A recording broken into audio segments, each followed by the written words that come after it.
नमस्कार, news point लेकर हाजिर हूं मैं राजीव।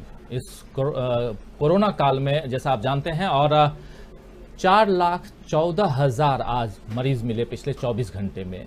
और इसी बीच एक दुखद खबर ये आई कि हमारे राजनीतिक संपादक वरिष्ठ पत्रकार शेष नारायण सिंह वो भी कोरोना की चपेट में आ गए और कोरोना की जंग वो हार गए। अब शेष नारायण सिंह जी हमारे साथ नहीं हैं और उनकी कमी खलेगी, बहुत खलेगी। देशबंधु और डीवी लाइव परिवार शेष नारायण सिंह को भावभीनी श्रद्धांजलि अर्पित करता है। और शेष नारायण सिंह ही नहीं, इस देश में लगातार हम देख रहे हैं दोस्तों कि मौत के जो आंकड़े हैं वो बढ़ते जा रहे हैं। और पिछले 24 घंटे में जो जान गंवाने वाले मरीजों की संख्या अगर कहें तो 3,920 है। ये भी चौंकाने वाले आंकड़े लगातार हमारे सामने आ रहे हैं। एक तरफ 4 लाख के पार और 4 लाख के पार वाले जो आंकड़े हैं लगातार 2 दिनों से हम देख रहे हैं। इसके अलावा एक दिन और, तो ये तीसरी बार है, तीसरी दफा है जब 4 लाख से ज्यादा मरीजों की संख्या, जिसमें आज सबसे ज्यादा रिकॉर्ड 4,14,000 मरीजों की संख्या हो गई है। तो इस महामारी में एक तरफ सरकार क्या कर रही है, इस पर सवाल उठ रहे हैं, तो दूसरी तरफ हम देख रहे हैं कि इसी सिलसिले में राहुल गांधी ने पीएम नरेंद्र मोदी को 3 पन्ने की चिट्ठी लिखी है। कोरोना महामारी से कैसे निपटा जाए और इस पर क्या रणनीति बननी चाहिए, जिस पर हम चर्चा करेंगे। और उसके अलावा सोनिया गांधी ने CWC यानी कि कांग्रेस वर्किंग कमेटी की बैठक ली है और उस बैठक में भी मोदी सरकार को जमकर घेरा है।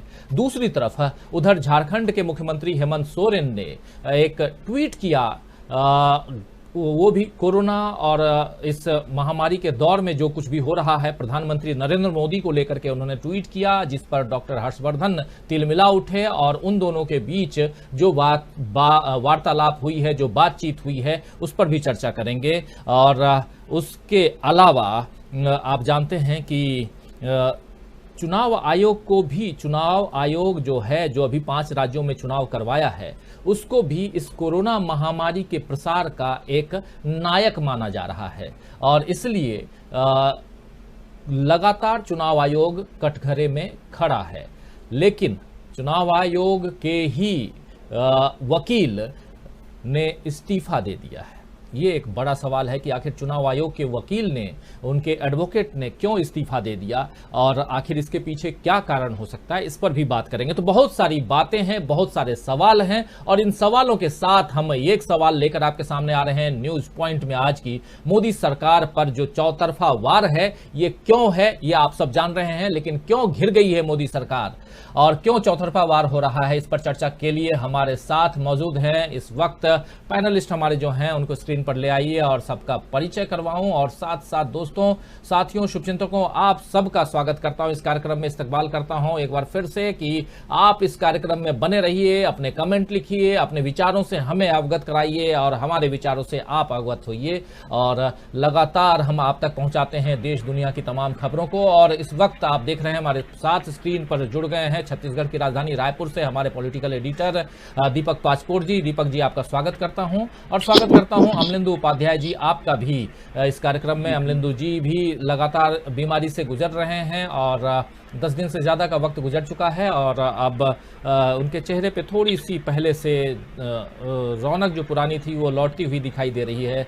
शायद अब कुछ दिनों में और जल्दी ठीक हो जाएंगे, ऐसा साफ दिखाई दे रहा है। लेकिन चर्चा हम यही कर रहे हैं दोस्तों कि मोदी सरकार पर चौतरफा वार, और ये हो भी क्यों ना, क्योंकि कोरोना के कारण, इस महामारी के कारण जिस प्रकार हालात हो गए हैं इस देश के, और उस पर अगर चर्चा हो तो क्यों ना हो। और सबसे पहले ये दिखाना चाहेंगे हम कि राहुल गांधी ने जो चिट्ठी लिखी है उसमें क्या कुछ लिखा है, क्या कुछ कहा है, ये देखना समझना बहुत जरूरी है कि राहुल गांधी की चिट्ठी में आखिर है क्या, राहुल गांधी क्या कहना चाहते हैं। और बार बार आप याद कीजिए कि अभी पिछले महीने भी उन्होंने चिट्ठी लिखी थी। राहुल गांधी बार बार इस सरकार को सचेत करते आए हैं। पिछले साल भी जब कोरोना महामारी की शुरुआत हुई थी इस देश में, तब भी उन्होंने सचेत किया था, उसके बाद भी, और अभी भी कुछ दिन पहले उन्होंने ट्वीट करके भी कहा। लगभग रोज राहुल गांधी इस महामारी से निपटने के लिए और सरकार की अक्षमता जो है उससे 2-4 जब सरकार हो रही है तो उससे कैसे दूर हुआ जाए, इस पर चर्चा कर रहे हैं। लेकिन बात यही आती है कि आखिर राहुल गांधी की बात सुनेगा कौन।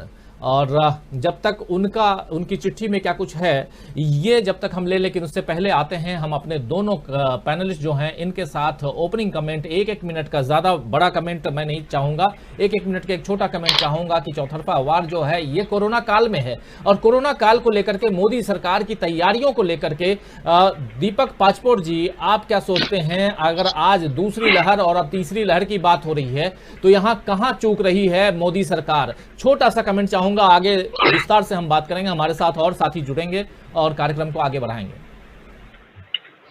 देखिए, मोदी सरकार की सबसे बड़ी समस्या ये है कि वो किसी से वार्तालाप नहीं करती, विचार विमर्श नहीं करती। खुद सरकार में बैठे लोग भी इस बात को मानते हैं कि विशेषज्ञों की राय से शायद हमारे प्रधानमंत्री जी को कुछ एलर्जी है, चिढ़ है, वरना हमारे देश में लगभग सभी क्षेत्रों के बड़े ऐसे विशेषज्ञ हैं जो सारी दुनिया में नाम कमा रहे हैं। आपको ये भी याद दिला दूं कि कुछ दिनों पहले पूर्व प्रधानमंत्री डॉक्टर मनमोहन सिंह जी ने भी चिट्ठी लिखी थी। उस चिट्ठी का भी बहुत ज्यादा उन्होंने उसका नोटिस नहीं लिया गया। लोकतंत्र तो यही है कि आप चाहे सरकार में है, आपके पास चाहे जितना बहुमत हो, वरना लोकतंत्र तानाशाही राजतंत्र में क्या फर्क रह जाएगा। और कोई भी व्यक्ति सर्वगुण संपन्न नहीं हो सकता। दुर्भाग्य ये है कि सरकार और उसके समर्थक, उनका मंत्रिमंडल सारा ये मानता है ये प्रधानमंत्री मोदी सब कुछ जानते हैं। राजीव जी आना चाहूंगा अमलेंदु जी आपके पास, आप क्या मानते हैं? मैं भी बिल्कुल दीपक जी की बात से 100% सहमत हूँ कि असल में इस सरकार में सबसे ज्यादा समझदार, सबसे ज्यादा पढ़े लिखे, सबसे ज्यादा ज्ञानवान, सबसे ज्यादा बुद्धिमान, सबसे ज्यादा सर्वशक्तिमान, सबसे ज्यादा सुपरमैन सिर्फ प्रधानमंत्री नरेंद्र मोदी है। बाकी लोगों को कुछ है ही। तो जब तक कि प्रधानमंत्री, उनका स्तर क्या है इसमें बात नहीं करूंगा, लेकिन सबसे ज्यादा जो है वो सुपरमैन वही है कोई जाकर। तो वो किसी से कोई राय मशवरा लेना नहीं चाहते। कि थोड़ी दिन पहले खबर थी, 4 या 5 दिन पहले प्रधानमंत्री वक्तव्य था कि अब जो है विशेषज्ञों से भी जो है बातचीत की जाएगी। तो आप साल भर से क्या कर रहे थे भाई? अगर आप विशेषज्ञों से बात करेंगे तो साल भर से आप क्या कर रहे थे? अब विशेषज्ञों से बात क्या की जाएगी? आपकी जो कमेटी है जो आपने बनाई थी विशेषज्ञों की समिति, उसने ही फरवरी में कह दिया था कि जो दूसरी वेव आ रही है, बहुत भयंकर वेव आ रही है कोरोना की, इससे कैसे निपटेंगे। उस समय आपको चूंकि बंगाल पे कब्जा करना था तो आप चले गए, आपने वहां जबरदस्ती चुनाव करवा दिए। तो कुल मिला के स्थिति के लिए जिम्मेदार एक तरीके से कहा जाए तो सीधे सर्वशक्तिमान जो है वही जिम्मेदार है। और वो शक्तिमान को साबित करने के चक्कर में पूरे देश को एक तरीके से कहा जाए वो मौत में धकेल दिया है। कुल मिला के आज स्थिति यही है। बाकी वो क्या करते हैं क्या नहीं करते हैं, आगे क्या होगा, ये सब आगे आने वाली चीजें सब तय करेंगी। लेकिन देश निश्चित तौर पर सिर्फ सुरक्षित हाथों में नहीं है। सुरक्षित हाथों में होना चाहिए देश को, और ये भरोसा जनता को भी होनी चाहिए कि हमारा देश सुरक्षित हाथों में है। लेकिन सवाल यही उठता है कि क्या देश सुरक्षित हाथों में है? इस सवाल पे अगर गौर फरमाया और अगर हम लोग ज्यादा चर्चा करें तो बातें बहुत कुछ और निकल के आएंगी, लेकिन फिर वही होगा कि कई लोगों को बातें पसंद नहीं आएंगी। लेकिन बातें पसंद आए या ना आए, सवाल करना हमारा काम है, विश्लेषण करना हमारा काम है। ये हम करेंगे, करते रहेंगे, डंके की चोट पर करेंगे। लेकिन सबसे पहले राहुल गांधी ने क्या चिट्ठी लिखी है प्रधानमंत्री नरेंद्र मोदी को, इसे जरा देख लेते हैं, सुन लेते हैं। मैं आपको एक बार फिर पत्र लिखने के लिए विवश हुआ हूं, क्योंकि हमारा देश कोविड सुनामी की गिरफ्त में बना हुआ है। इस तरह के अप्रत्याशित संकट में भारत के लोग आपकी सबसे बड़ी प्राथमिकता होने चाहिए। राहुल गांधी की चिट्ठी क्या है इसे जरा दिखाने मैं चाहूंगा कि प्रोड्यूसर को कि कहीं अगर कोई तकनीकी खामी है तो उसे ठीक कर लें और ज़रूर दिखाएं। और साफ तौर पर मैं चाहता हूं कि आप इन चिट्ठियों को, इन बातों को ज़रूर इस पे गौर फरमाएं, क्योंकि इसके बिना आप ये नहीं समझ पाएंगे कि आखिर इस देश में चल क्या रहा है। और आखिर इस कोरोना काल में जो हम परिस्थितियां देख रहे हैं, इन परिस्थितियों पे अगर बात की जाए तो क्या कारण है कि बार बार मोदी सरकार के ऊपर सवाल उठ रहे हैं। बार बार देश के नेता, विपक्ष के नेता जो हैं देश में, वो और उसके अलावा विदेशों में भी बार बार इनके ऊपर सवाल उठाए जा रहे हैं। लेकिन मोदी सरकार है कि टस से मस नहीं हो रही है। आप चुनाव करवाना चाहते थे, चुनाव करवा लिए। आप और कुछ करना चाहते थे, सब करवा लिए। कुंभ करवाना चाहते थे, कुंभ भी करवा लिए। आप चाहते थे कि आईपीएल का उद्घाटन और आईपीएल का भी इसी दौर में आयोजन हो जाए, वो भी आपने करवाया, लेकिन उसे रुकवाना पड़ा। कुंभ के लिए भी फाइनली आपको करना पड़ा। लेकिन चलिए चर्चा करते हैं, फिर सीधे ले चलते हैं। प्रोड्यूसर हमारे कह रहे हैं कि अब राहुल गांधी का जो मैं वीडियो दिखाना चाहता हूं उसको पहले देख लेते हैं कि उन्होंने चिट्ठी क्या लिखी है, फिर आगे चर्चा को बढ़ाते हैं। मैं आपको एक बार फिर पत्र लिखने के लिए विवश हुआ हूं, क्योंकि हमारा देश कोविड सुनामी की गिरफ्त में बना हुआ है। इस तरह के अप्रत्याशित संकट में भारत के लोग आपकी सबसे बड़ी प्राथमिकता होने चाहिए। मैं आपसे आग्रह करता हूं कि आप देश के लोगों को इस पीड़ा से बचाने के लिए जो भी संभव हो वह करिए। लेकिन एक वैश्वीकृत और परस्पर दुनिया में भारत की जिम्मेदारी को समझना भी महत्वपूर्ण है। दुनिया के हर 6 लोगों में से एक व्यक्ति भारतीय है। इस महामारी से अब यही पता चला है कि हमारा आकार, आनुवंशिक विविधता और जटिलता से भारत में इस वायरस के लिए बहुत ही अनुकूल माहौल मिलता है कि वह अपने स्वरूप बदले तथा अधिक खतरनाक स्वरूप में सामने आए। मुझे डर इस बात का है कि जिस डबल म्यूटेंट और ट्रिपल म्यूटेंट को हम देख रहे हैं वह शुरुआत भर हो सकती है। इस वायरस का अनियंत्रित ढंग से प्रसारित होना न सिर्फ हमारे देश के लोगों के लिए घातक होगा, बल्कि शेष दुनिया के लिए भी होगा। राहुल गांधी ने पीएम मोदी को सुझाव देते हुए लिखा है कि इस वायरस और इसके विभिन्न स्वरूपों के बारे में वैज्ञानिक तरीके से पता लगाया जाए, सभी नए म्यूटेशन के खिलाफ टीकों के असर का आकलन किया जाए, सभी लोगों को तेजी से टीका लगाया जाए, पारदर्शी रहा जाए और शेष दुनिया को हमारे निष्कर्षों के बारे में अवगत कराया जाए। राहुल गांधी ने आरोप लगाया कि केंद्र सरकार के पास कोविड के खिलाफ टीकाकरण को लेकर कोई स्पष्ट रणनीति नहीं है और सरकार ने उसी समय इस महामारी पर विजय की घोषणा कर दी जब ये वायरस फैल रहा था। भारत सरकार की विफलता के कारण आज राष्ट्रीय स्तर पर लॉकडाउन अपरिहार्य लगता है। इस स्थिति को देखते हुए कमजोर तबकों के लोगों को वित्तीय मदद और खाद्य सामग्री उपलब्ध कराई जाए ताकि लॉकडाउन के कारण गरीबों को उस पीड़ा को न झेलना पड़े जो उन्हें पिछले साल के लॉकडाउन के समय झेलनी पड़ी थी। इस संकट काल में विभिन्न पक्षों को विश्वास में लिया जाए ताकि सब मिलकर भारत को सुरक्षित रखने के लिए काम कर सकें। जी, तो कहा जा रहा है कि विपक्षों को भी साथ में लिया जाए और इस संकट की घड़ी में सब लोग एक साथ आए तो ज्यादा जरूरी है। दीपक जी, राहुल गांधी की इस चिट्ठी को लेकर आपका क्या कहना है?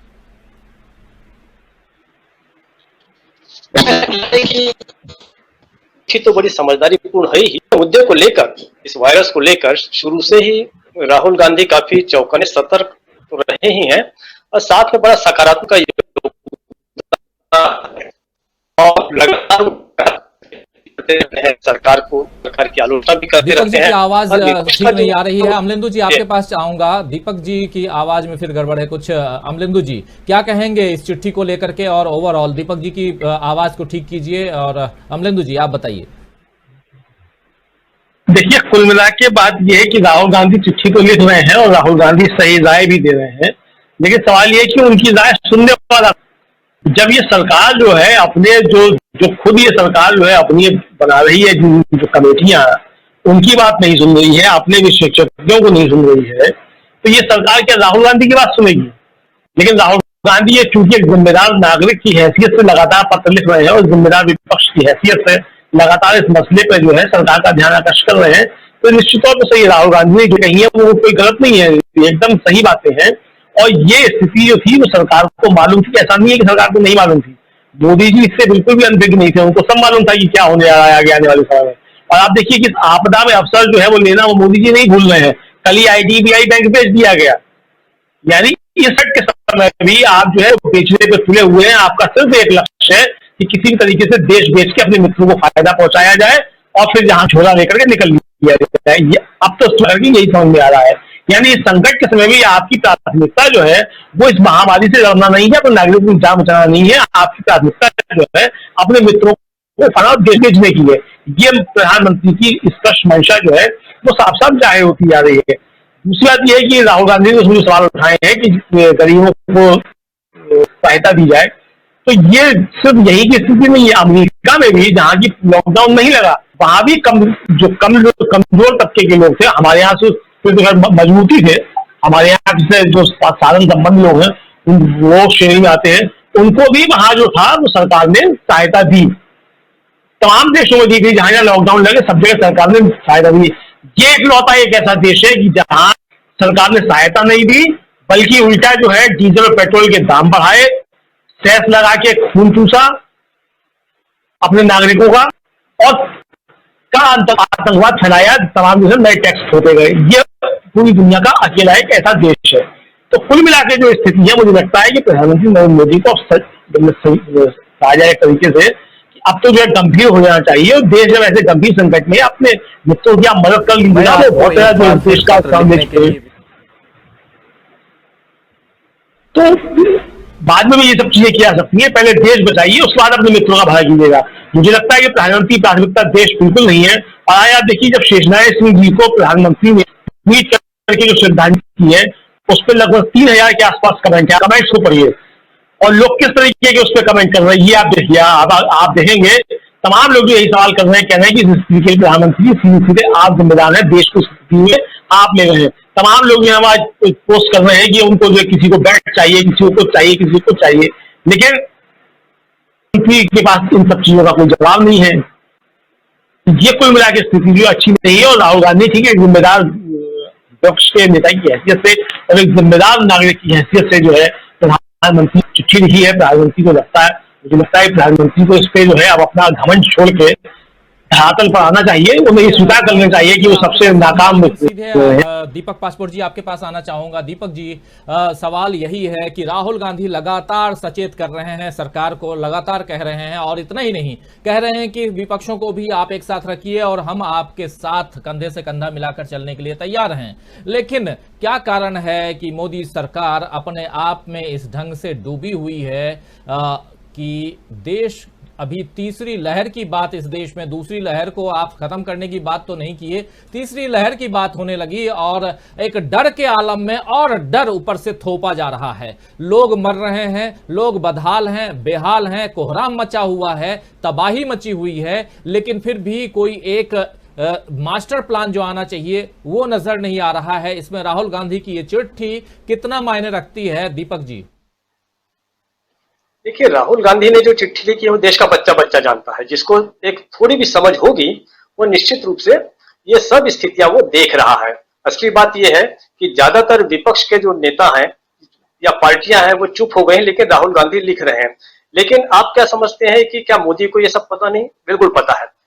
दरअसल प्लान इनका ये है कि राज्य इतना मजबूत होना चाहिए और नागरिक इतने कमजोर होने चाहिए कि आने वाले समय में जो कुछ भी वो करना चाहे उसके खिलाफ कोई आवाज न उठा सके। आप सोचिए कि एक जर्जर भारत, जहां भूख प्रमुख समस्या रहेगी, जहां बेकारी रहेगी, वहां का नागरिक क्या सवाल करेगा सरकार से? और इनकी निश्चिंतता के दो कारण हैं। जैसा कि अमलेंदु जी ने कहा कि ये दुनिया का अकेला देश है जहां लोगों को सहायता नहीं मिली।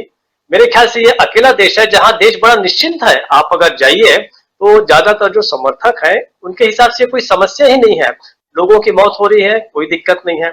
लेकिन मोदी जी ने जो ब्रेन वॉशिंग करके रखी है उसके हिसाब से कोई सवाल नहीं करने वाला है, और न ही कोई उनके सांसद है, उनके विधायक है, वो भी सवाल नहीं करने वाले हैं।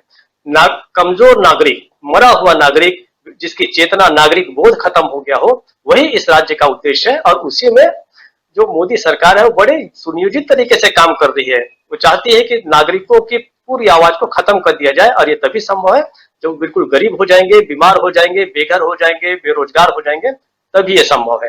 राजीव जी।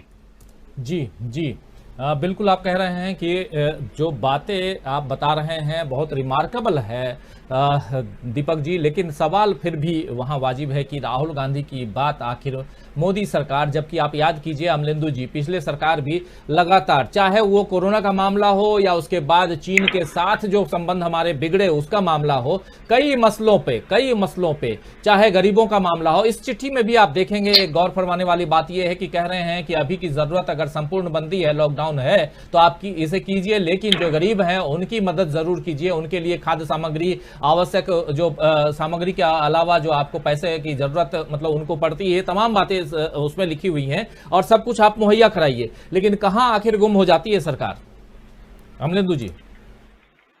देखिए, सरकार कहीं गुम नहीं हो जाती है। सरकार यही है, और सरकार अच्छे तरीके से देख रही है कि देश जो है किस तरह जा रहा है, किस तरफ जा रहा है, और सरकार जो है वो उसको जो करना है सरकार वो कर। ये सरकार अपने किसी भी एजेंडे में पीछे नहीं हट रही है। सरकार लगातार जो है, मैंने पहले भी कहा कि उसका जो देश बेचने का एजेंडा है वो उस पर लगातार काम कर रही है, देश लगातार बेच रही है।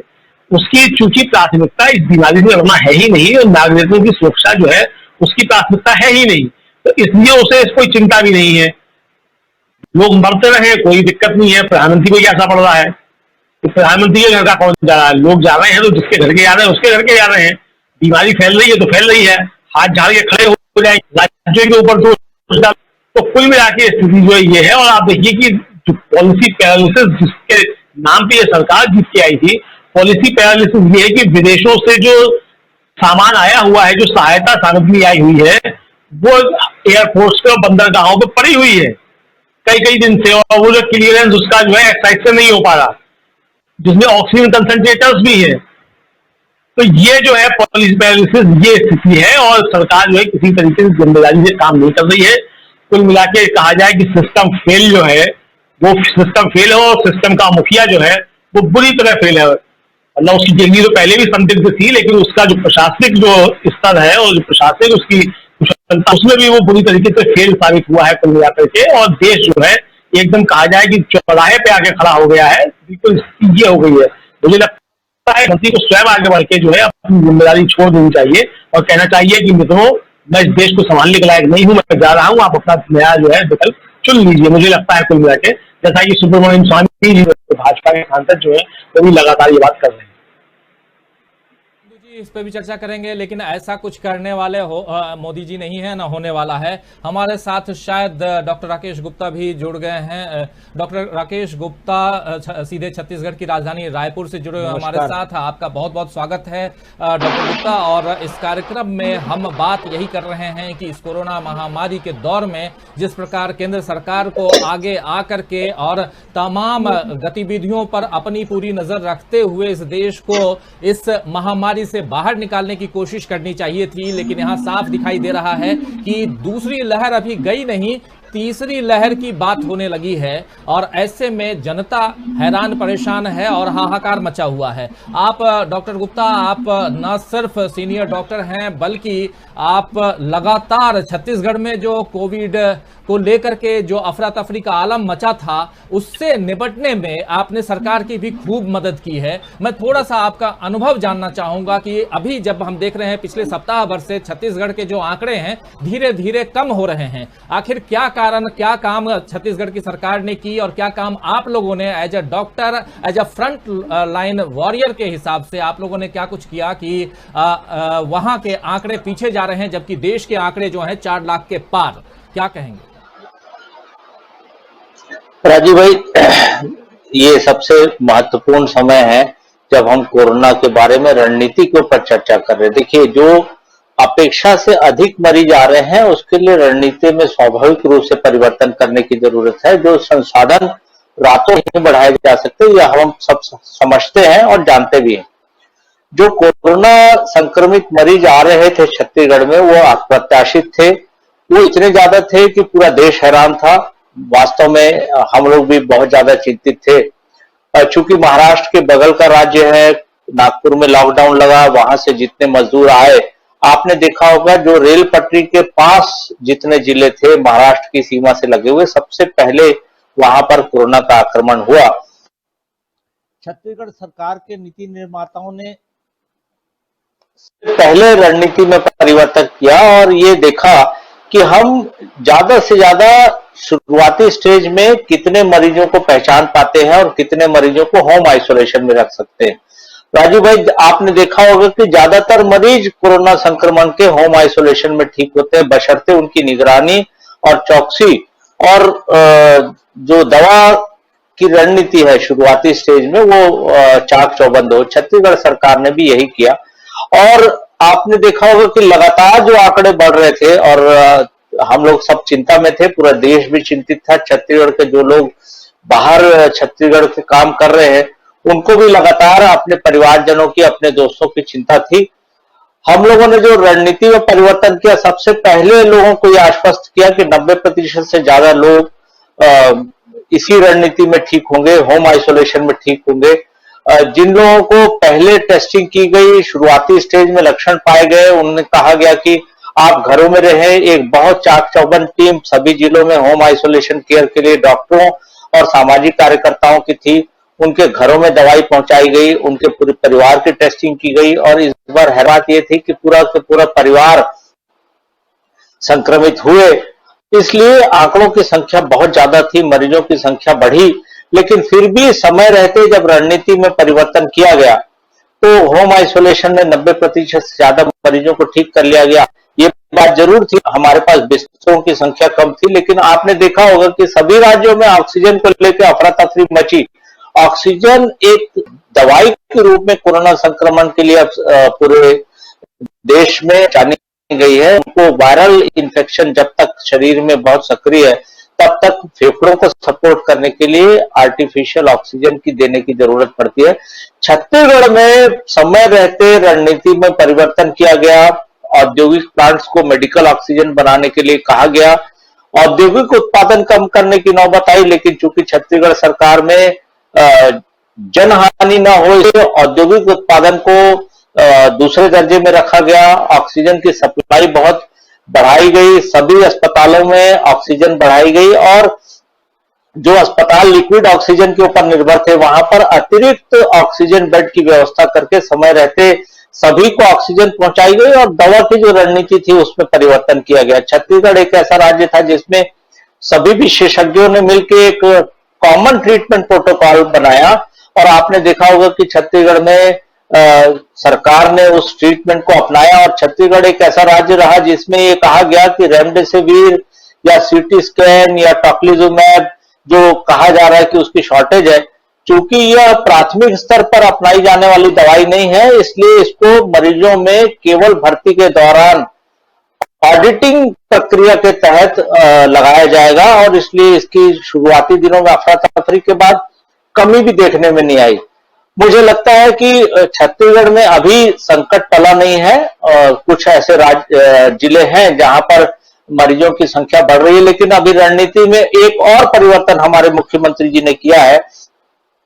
चूंकि ऐसे जिले जहां पर हमारा हेल्थ इंफ्रास्ट्रक्चर बहुत ज्यादा मजबूत नहीं है, मेडिकल कॉलेज नहीं है, जिला अस्पताल बहुत प्राथमिक अवस्था में है डेवलपमेंट के, तो वहां पर सभी आंगनबाड़ी कार्यकर्ताओं को, मितानिन, आशा वर्कर्स को और जो दूसरे हेल्थ वर्कर जो बहुत मोहल्लों के स्तर पे सब लोगों से जुड़े हैं, उनको प्राथमिक स्तर के दी जाने वाली दवाइयां दी गई हैं। चाहे टेस्टिंग में किसी प्रकार की देरी हो, लेकिन लक्षण पहचानने के आधार पर उनको प्राथमिक दवाइयां जो बहुत शुरुआती स्टेज में मितानिन लोगों को देना अलाउ है वो दे दी गई है। हर मितानिन के पास 5 से 15 किट दी गई है ताकि वो मरीजों को लक्षण के आधार पर, प्राथमिक आधार पर यदि बुखार आ रहा है या किसी प्रकार की दिक्कत हो रही है तो पैरासिटामोल और बी कॉम्प्लेक्स बांटने की आधिकारिक रूप से अनुमति दी गई है और ये मितानिनों के पास किट पहुंच गई। मुझे लगता है कि सुदूर अंचल के जिलों में, जैसे बस्तर में कहा गया कि आंध्र का स्ट्रेन आ गया है, तो वहां पर मितानिन बांटेगी इस प्रकार की दवाइयां। मुंगेली जैसा जिला है जहां जांजगीर चांपा है, जहां पर मुझे लगता है कि स्वास्थ्य महकमा मोहल्लों के स्तर पर नहीं है, लेकिन मितानिने बहनें हैं हमारी, वहां पर दवाइयां बांटेंगे और मुझे लगता है कि आने वाले दिनों में इस रणनीति परिवर्तन के नतीजे इन जिलों में भी दिखेंगे। आवश्यकता इस बात की है कि जहां पर लगातार काम करके स्वास्थ्य का इंफ्रास्ट्रक्चर क्रिएट नहीं किया जा सकता, वहां पर ऐसी रणनीति अपनाई जाए जहां पर तुरंत पहुंचा जा सके और मरीजों को इस बात के आश्वस्त किए जाने की जरूरत है कि वहां पर सरकार मौजूद है, आपकी प्राथमिक निगरानी के लिए स्वास्थ्य कार्यकर्ता आपके साथ है। जी डॉक्टर गुप्ता, और एक सवाल ये है, आप लोग छत्तीसगढ़ में तो बहुत बढ़िया कर रहे हैं और साफ दिखाई दे रहा है, जैसा मैं बता भी रहा हूं कि छत्तीसगढ़ में जिस प्रकार आंकड़े कम हो रहे हैं, देश के दूसरे राज्यों में आंकड़े जिस प्रकार बढ़ रहे हैं, और सबसे पहले अगर कुछ राज्य जहां पर मरीजों की संख्या बढ़ी थी उसमें छत्तीसगढ़ भी था, और छत्तीसगढ़ में अभी डॉक्टर राकेश गुप्ता और वहां के मुख्यमंत्री और तमाम लोगों की जो टीम है, वहां के स्वास्थ्य मंत्री, सब लोगों की अपनी अपनी टीम, और जिस इसी देश में में अगर एक राज्य बहुत ही संजीदगी के साथ में इस बीमारी से दो चार होते हुए भी इससे पार पाने की कोशिश कर रहा है तो पूरे देश भर में क्यों ना हो। और इसको लेकर राहुल गांधी लगातार सवाल कर रहे हैं और समझा भी रहे हैं और अपनी सलाह दे भी रहे हैं सरकार को और खासकर प्रधानमंत्री नरेंद्र मोदी को। दोस्तों, आपको याद होगा कि कुछ दिन पहले भूतपूर्व प्रधानमंत्री डॉक्टर मनमोहन सिंह ने भी चिट्ठी लिखी थी प्राइम मिनिस्टर को, लेकिन उनकी चिट्ठी का जवाब प्रधानमंत्री नरेंद्र मोदी ने देना उचित नहीं समझा था। और डॉक्टर हर्षवर्धन जो स्वास्थ्य मंत्री हैं, केंद्रीय स्वास्थ्य मंत्री हैं, उन्होंने जवाब दिया था, लेकिन वो भी जवाब कम और कटाक्ष ज्यादा था। उस चिट्ठी के बारे में भी बहुत सारी चर्चाएं हुई। डॉक्टर राकेश गुप्ता, आपको जाना है, मैं जान रहा हूं, 7:45 बजे तक आपने समय दिया है, लेकिन एक सवाल आपसे और करना चाहूंगा। ओवरऑल, हालांकि राजनीति की बात है और राजनीति के इर्द गिर्द आप लोग भी रहते हैं, तो सवाल तो राजनीति की भी होनी चाहिए। लोगों के स्वास्थ्य की चिंता है। हमारे साथ बहुत सारे साथी जुड़े हुए हैं जो लगातार सवाल भी कर रहे हैं और इसमें से कई लोग कोरोना से पॉजिटिव भी हैं और उनके स्वास्थ्य की चिंता हमें भी रहती है और हमारे स्वास्थ्य की चिंता उन्हें भी रहती है। इस बीच एक खबर और भी जो हमारे साथी बाद में जुड़े हैं उनको बता दूं कि हमारे पॉलिटिकल एडिटर शेष नारायण सिंह पिछले दिनों कोरोना से पीड़ित थे, लेकिन कोरोना की जंग वो हार गए और आज सुबह ही उनका निधन हो गया कोरोना के कारण। तो हम लोग थोड़ा शोक संतप्त भी हैं क्योंकि हमारे देशबंधु और डीबी लाइव ग्रुप के वो पॉलिटिकल एडिटर पिछले 10 साल से दिल्ली में थे और अब हमारे बीच वो इसी कोरोना की जंग से हार करके अब इस दुनिया से चले गए हैं। भगवान, ईश्वर, अल्लाह जो भी हैं, गॉड जिन्हें भी आप लोग मानते हैं, वो उनकी आत्मा को शांति दें, ऐसी चाहत हमारी है। डॉक्टर राकेश गुप्ता, आपके पास आना चाहूंगा। जिस प्रकार अलग अलग देख रहे हैं, चाहे सोनिया गांधी हो, प्रियंका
अमलेंदु जी, आवाज आ रही है? जी जी हाँ जी,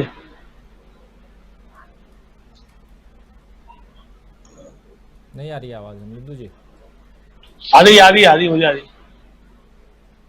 दीपक जी, आपको आवाज आ रही है मेरी? जी जी जी जी, आपकी आवाज आ रही है। अभी डिस्कनेक्ट हो गया था, अभी आ रही है। आपको आ रही मेरी?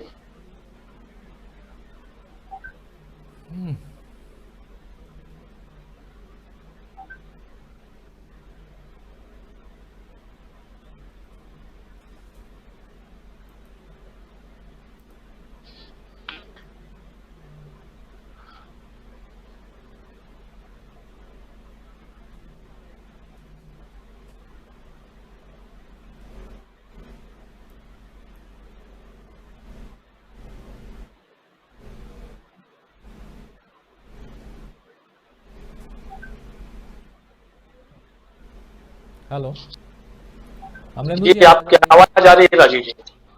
जी आ रही अमलेंदु जी की आवाज यहाँ नहीं आ रही है, नहीं दीपक जी की आवाज आ रही है। मुझे तो आ रही है। मुझे मुझे आपकी आवाज आ रही है राजीव जी।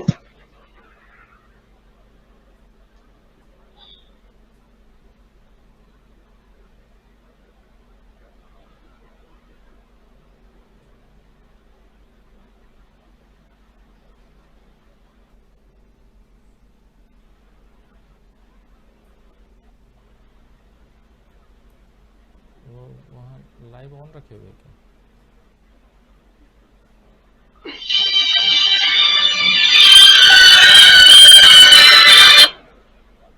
जी रुद्र जी। अच्छा, मुझे तो आ रही है उधर, दीपक जी की भी आ रही है, राजीव जी की भी आ रही है। हाँ,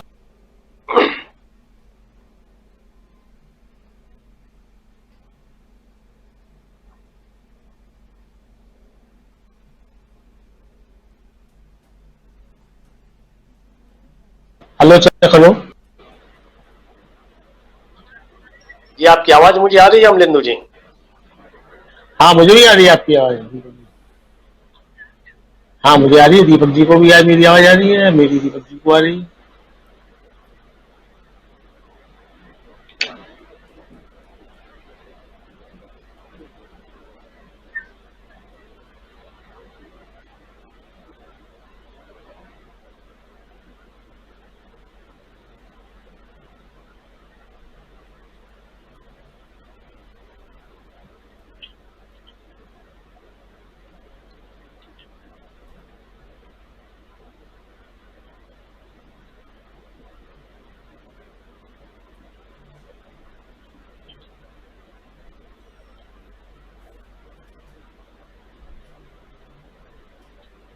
मनमोहन सिंह, उसके अलावा हेमंत सोरेन, तमाम ऐसे लोग हैं जो लगातार उन्हीं के नेता सुब्रमण्यम स्वामी भी और कई नेता जो दबी जुबान में बीजेपी के नेता कह रहे हैं कि भाई सरकार आप मानिए, समझिए, देखिए कि क्या कुछ चल रहा है इस देश में और इस महामारी से कैसे हम निपट सकते हैं, इस महामारी से कैसे उबर सकते हैं, इसके बारे में सोचिए। लेकिन यहाँ क्या कुछ हो रहा है ये कुछ कहने की जरूरत नहीं है। साथ साथ जब टीकाकरण की बात आई, वैक्सीनेशन की बात आई, तो अब साफ कहा जा रहा है, जैसे आप जान रहे हैं कि आधार पूनावाला देश छोड़कर जा चुके हैं, वो कब देश में वापस आएंगे ये हम नहीं जानते। लेकिन इतना है कि आधार पूनावाला के ऊपर बहुत बड़ी जिम्मेदारी थी। कोविशील्ड उनका जो उनकी जो वैक्सीन है पूना में बनाते हैं, उसको लेकर के भी बहुत सारी बातें हुई, लेकिन अभी स्थितियां दूसरी हैं। वो खुद नहीं है, कोवैक्सीन का भी उतना उत्पादन नहीं है, कोविशील्ड का उत्पादन नहीं है, और वैक्सीन को लेकर के पूरी दुनिया में कहा जा रहा है कि ज्यादा से ज्यादा वैक्सीन लगवाइए, लेकिन वो भी नहीं है। तो एक अलग तरह का माहौल है। इस माहौल में जिए तो कैसे जिए, इस माहौल में रहें तो कैसे रहें, इस माहौल से कैसे निकलें, इस माहौल में जहां हर तरफ निगेटिविटी है, उसी माहौल के बीच में यह कहा जा रहा है कि थर्ड स्ट्रेन भी आने वाला है, तीसरी लहर भी आने वाली है, जो बच्चों के लिए घातक साबित हो सकती है और बहुत जल्दी आ सकती है। तो ये क्या है, ये डराने वाली बातें नहीं है तो क्या है? इसी पर चर्चा हम कर रहे थे। हमारे साथ जुड़े हुए थे इस वक्त स्क्रीन पे आप देख रहे हैं डॉक्टर राकेश गुप्ता भी जुड़े हुए थे, तुरंत अभी आएंगे, वो जुड़ेंगे।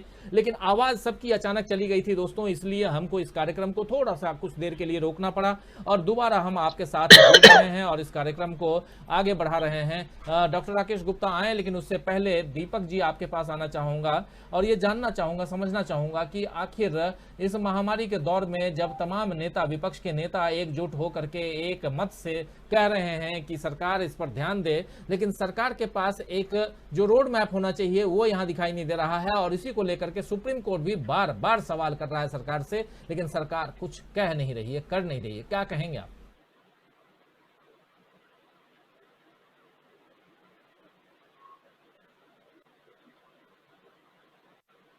आवाज नहीं आ रही है। अमलेंदु जी आपके पास आना चाहूंगा, दीपक जी की आवाज चेक करें। अमलेंदु जी क्या कहेंगे? देखिए, असल में ये जो स्थिति मिल रही है, ये स्थिति अब मुझे लगता है कि जो इस समय खराब होती जा रही है लगातार कोरोना के दूसरे लहर के बाद, तो इससे ध्यान हटाने की भी एक ये सोची समझी रणनीति हो सकती है कि भाई इससे और बुरा समय आने वाला है, इसलिए इसकी बात ही मत करो। तो जब वो बुरा समय आएगा तब आएगा, उसकी आप तैयारी कीजिए। तो सरकार का काम क्या है? सरकार का काम जो बुरा समय आएगा उससे निपटना ही तो है। आप जब इस समय नहीं निपट पा रहे हैं तो आप उस समय क्या निपट पाएंगे? तो ये तो सरकार के मतलब इसका मतलब अगर तीसरी लहर आती है, जैसा कि बताया जा रहा है, और स्वयं प्रधानमंत्री की जो मुख्य वैज्ञानिक सलाहकार है वो बता रहे हैं कि तीसरी लहर आएगी, बच्चों को प्रभावित करेगी। तो वो तीसरी लहर आएगी, जब ये मालूम है आपको तीसरी लहर आएगी, तो उसके लिए आप क्या तैयारियां शुरू कर रहे हैं? यानी वो लहर इस लहर से भी ज्यादा घातक होगी।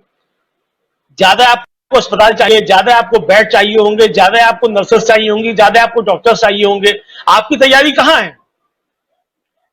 क्या अभी तक केंद्र सरकार ने नए डॉक्टरों की भर्ती का कोई विज्ञापन निकाला? क्या पैरामेडिकल स्टाफ की भर्ती का कोई विज्ञापन निकाला? क्या केंद्र सरकार ने कोई नए अस्पताल खोलने के लिए जगहों की सूची तैयार करी? कहां नए अस्पताल खुलेंगे? तो ये कुल मिला की स्थितियां, तो ये सरकार जो है वो कुल तरीके से, मतलब एक तरीके से कहा जाए तो एकदम मतलब अगर साधारण व्यक्ति की भाषा में कहा जाए तो नाकारा साबित हो रही है। और सिर्फ इसका एक काम है, सिर्फ मैनेजमेंट के जरिए, मीडिया मैनेजमेंट के जरिए हेडलाइन बनवाना और अपनी नाकामियों को पर्दा डालना। कुल मिला के इसका सिर्फ एक ही जो है कुल मिला के काम रह गया है। और मुझे लगता है कि इस चीज से बचना चाहिए। सरकार को जिम्मेदारी समझनी चाहिए। सरकार को जनता जो है वो इसलिए नहीं चुनती है कि आप अपने मित्रों का फायदा करते रहें। आपकी जिम्मेदारी जो है, चूंकि डेमोक्रेसी है और डेमोक्रेसी नहीं भी होती है तब भी लोकतंत्र की बजाय अगर राजशाही होती है तब भी राजा की जिम्मेदारी होती है अपनी प्रजा की जो है रक्षा करना, उसके लिए काम करना। और ये तो डेमोक्रेसी, आप राजा भी नहीं है, आपको जनता ने चुना है अपना प्रतिनिधि बना करके। आप वहां जो बैठे हुए हैं वो हमारे जनता के प्रतिनिधि हैं और जनता ने आपको वहां इसलिए भेजा था कि आप जनता की भलाई के लिए काम करेंगे। आप जनता की भलाई के लिए काम ना करके आप पूंजीपतियों के लिए काम कर रहे हैं, देश बेचने का काम कर रहे हैं इस संकट के समय में भी। और जो असली समस्या जो देश के सिर के ऊपर आकर खड़ी हो गई है, आपका उससे लड़ाई लड़ने में कोई आपका कोई दिलचस्पी ही नहीं है बिल्कुल भी। आपने तो ये सोच लिया है कि भारत के लोग जो है वो पैदा हुए हैं और मरते हैं तो मर जाए। अब मैं देख रहा हूँ सोशल मीडिया पे इनके भक्त जो किस किस तरीके की बातें कर रहे हैं कि जनसंख्या नियंत्रण कर देना चाहिए था और जनसंख्या इतनी हो गई। तो भाई तो ठीक है, तो आप लोग कम हो जाइए, भक्त लोग जिनको जनसंख्या जो है नियंत्रण करने की बहुत ज्यादा पड़ी हुई है। तो बाकी देश को क्यों मार रहे हो भाई जनसंख्या नियंत्रण के नाम पे? अगर ये जनसंख्या नियंत्रण के नाम पे कर रहे हो तो इसी तरीके से जनसंख्या नियंत्रण होगा क्या देश के लोगों को मार करके? ये सवाल जो है वो उठ रहे हैं। और देखिए सोशल लोग सवाल करने लगे। भारतीय जनता पार्टी के अंदर से जो है बहुत जबरदस्त तरीके से आवाजें उठ रही हैं। कई सांसद, कई विधायक जो है खुल के चिट्ठी लिखने लगे। और तो और छोड़िए, सब बात छोड़ दिए। जो आरएसएस का मुखपत्र है 5 जनवरी, उसके संपादक तरुण विजय, वो ट्विटर पे लिखते हैं कि उनका चचेरा भाई जो है बिना सुविधाओं के मिले हुए और कोरोना से चला गया और उसे कोई सुविधा नहीं मिल पाई। ये स्थिति है। भक्त क्या जवाब देंगे इसका? सरकार क्या जवाब देगी इसका? कुल मिलाकर के मुझे लगता है कि स्थितियां बहुत खराब हैं और छोड़नी नहीं है। उत्तर प्रदेश के अंदर ही जो है इस पूरे कोरोना काल में मुझे लगता है शायद आधा दर्जन विधायक और 2 मंत्रियों की मृत्यु हो चुकी है। केंद्र में भी मंत्रियों की मृत्यु हो चुकी है। कई मंत्री जो है कोरोना से ग्रसित हुए हैं। तो ये कुल मिला के जो स्थिति है, और फोर्सेस के लोग जो है बहुत जो है वो पीड़ित हो रहे हैं। डॉक्टर्स बहुत बड़ी संख्या में पीड़ित हो रहे हैं। तो ये कह जा रही है उससे निपटने के इंतजाम करने होंगे। इंफ्रास्ट्रक्चर पे ध्यान देना होगा। जो बात बार बार कही जा रही है कि इंफ्रास्ट्रक्चर बढ़ाइए, पॉलिसी पैरालिसिस मत पड़िए। विदेशों से जो सहायता आ रही है उसका कोई अता पता नहीं है, कहाँ जा रही है, किस मद में आ रही है, किसको बांटा जा रहा है, इसका कोई हिसाब किताब नहीं है। ये जनता को इसका हिसाब किताब मिलना चाहिए। और जो सहायता आ रही है वो जनता की मदद के लिए आ रही है। मुझे लगता है कि अगर यही स्थिति रही तो बाहर से जो मदद आ रही है वो जो भी लोग मदद दे रहे हैं वो सीधे सीधे जनता को पहुंचाएं, सीधे सीधे अस्पतालों को पहुंचाएं, सीधे सीधे राज्यों को पहुंचाएं। ये फिर करना पड़ेगा। और ये मांग जो है राज्यों के मुख्यमंत्रियों को करनी चाहिए कि जो भी मदद दे रहे हैं वो सीधे सीधे राज्यों को दे, केंद्र को ना दे। जी अजीत जी। दोस्तों माफ़ी चाहूँगा आप लोगों से, क्योंकि इस कार्यक्रम में बीच में व्यवधान आया, टेक्निकल खामी, और खासकर सबकी आवाज़ अचानक चली गई थी। आवाज़ हम सबकी आप तक नहीं आ रही थी, इसलिए कार्यक्रम को दोबारा शुरू करना पड़ा, बीच में एक ब्रेक लेना पड़ा। हमारे साथ तमाम साथी जुड़े हुए हैं। अनिल लोदीपुरी कह रहे हैं कि अब क्या होगा तब तक होता। इस सरकार का फेलियर केवल पहला नहीं है, बिना विजन वाली सरकार है भाजपा सरकार। चूंकि इस सरकार को नेतृत्व करने वाले लोग ही दंभी और अयोग्य हैं, इससे उम्मीद नहीं कर सकते, दोषी संघ खुद है। मदीना का मुसाफिर भी हैं, कुमार कह रहे हैं कि 24 घंटे 24x7 यानी कि सातों दिन 24 घंटे लाइव स्ट्रीमिंग कीजिए। बिल्कुल सही विचार है कुमार जी आपके। और रवि कुमार कह रहे हैं कि अमलेंदु जी की तबीयत अब भी खराब है। राजीव जी, अमलेंदु जी की तबीयत पहले से थोड़ी बेहतर दिख रही है और ठीक हो जाएंगे जल्दी। तो बहुत सारे साथी हमारे साथ बने हुए हैं, आप लोग अभी बने रहिए, कार्यक्रम में थोड़ा आगे बढ़ते हैं। डॉक्टर दीपक पाचपोर हमारे साथ बने हुए हैं, हमारे पॉलिटिकल एडिटर, और उनके विचार भी जानना चाहेंगे। सवाल यही है कि क्या मोदी सरकार पर चौतरफा वार जो हो रहा है ये क्यों हो रहा है, ये समझने की हम कोशिश कर रहे हैं। और इसके लिए जिम्मेदार कौन है, क्या खुद मोदी सरकार जिम्मेदार है या नहीं है? क्या विपक्ष मोदी सरकार को जबरदस्ती घेर रहा है या मोदी सरकार अपनी गलतियों के कारण घिर रही है? ये बड़ा सवाल है और इसी सवाल की तहकीकात हम कर रहे हैं। और चिट्ठियों की जो झड़ी लगी हुई है, ट्वीट्स की झड़ी लगी हुई है मोदी सरकार के खिलाफ, इस बात को आखिर ये सरकार कब समझेगी, कब मानेगी, ये समझने और जानने की कोशिश कर रहे हैं हम लोग दोस्तों। और आप समझ सकते हैं कि जब चारों तरफ अफरा तफरी का आलम है, इस कोरोना काल में अपने आप को कैसे स्वस्थ रखा जाए, कोई बीमार है तो वो कैसे तंदुरुस्त हो, दुरुस्त हो, इससे कैसे बाहर निकले, इसकी चिंता हमें और आपको तो करना ही है। साथ साथ अगर इंफ्रास्ट्रक्चर नहीं है, अगर स्वास्थ्य सुविधाएं उतनी नहीं है, अगर ऑक्सीजन की कमी है, बेड्स की कमी है, अस्पताल की कमी है, डॉक्टरों की कमी है, और लोग अगर सड़कों पे मर रहे हैं, अगर लोग अस्पताल की सीढ़ियों पे मर रहे हैं, कोई दो पहिए में तो कोई चार पहिए में, जैसे भी होता है, कंधे पे अपने अपने परिजनों की लाशें लेकर के जा रहा है या चाहे बीमार को लेकर भाग रहा है, तो आखिर इस परिस्थिति में देश को लाया कौन? 7 साल से मोदी सरकार यहां है, तो सवाल मोदी सरकार से नहीं पूछा जाएगा तो और किससे पूछा जाएगा? और जब सवाल पूछा जाता है तो चुभती है बातें, ये भी समझना होगा। लेकिन जैसा अभी अमलेंदु जी बता रहे थे कि चाहे संघ हो चाहे भाजपा के नेता हो, कई लोग भी इस महामारी में काल के गाल में समा गए, जान चली गई, और इनके बारे में आखिर चिंता कौन करे? चलिए, आप दूसरों की चिंता मत करो, अपनों की चिंता तो कर लो। लेकिन खैर, इन सब से बाहर निकल के पॉलिटिक्स में जो कुछ भी चल रहा है, राजनीति में जो कुछ भी चल रहा है, ये आप सब जान रहे हैं। बाहर निकल करके सीधे सवाल के साथ आना चाहूंगा डॉक्टर दीपक पाचपोर जी आपके पास। राहुल गांधी की चिट्ठी हम अभी दिखा रहे थे इससे पहले, और राहुल गांधी ने बहुत ही साफ शब्दों में कहा है कि आप लॉकडाउन लगाना चाहते हैं और इस समय इस वक्त जरूरत इसकी ऐसी महसूस हो रही है, आप बिल्कुल लगाइए। मैं भी आपके साथ हूं, पिछले साल आपके साथ नहीं था, इस बार आपके साथ हूं। लेकिन आप गरीबों की तैयारी करो, गरीबों को कैसे गरीबी से दूर रखा जाए, कैसे उनको भुखमरी से दूर रखा जाए, कैसे उन तक दवाइयों का इस्तेमाल हो, कैसे उनके जेब में पैसे हों, ये तमाम बातें आखिर कौन सोचेगा? और ये बात अगर राहुल गांधी कह रहे हैं तो क्या गलत कह रहे हैं? फिर ट्रोल आर्मी पीछे लग जाती है। लेकिन राहुल गांधी की तरफदारी भी हम नहीं कर रहे हैं, एक सही बात कह रहे हैं, वो सही बात आप तक हम रख रहे हैं। यही बात हमसे भी अगर आप पूछेंगे तो हम भी कहेंगे कि लॉकडाउन लगाइए, लेकिन आप गरीबों को, बेरोजगारों को, दिहाड़ी मजदूरों को, उसके अलावा जिन व्यापारियों की बात लगातार मोदी जी करते आए हैं, तो उनको भी, सबकी चिंता करो ना, आप पूरी जनता की चिंता करो। लेकिन दीपक जी, सवाल फिर भी यही आता है कि आखिर चौतरफा जो तो घिरी है, लेकिन बार बार इससे बाहर भागने की कोशिश क्यों करती है मोदी सरकार? देखिए, ऐसा है, मुझे लगता है कि मोदी सरकार इस सवाल को जानती है और उससे वो भाग नहीं रही, बल्कि उसने बड़े कन्वीनियंटली, बड़ी सुविधाजनक ढंग से इसको दरकिनार कर दिया है। उसकी जो सबसे बड़ी ताकत है उसका बहुमत, और विपक्ष की बड़ी सीमा है, बहुत ज्यादा सशक्त विपक्ष नहीं है हमारे पास।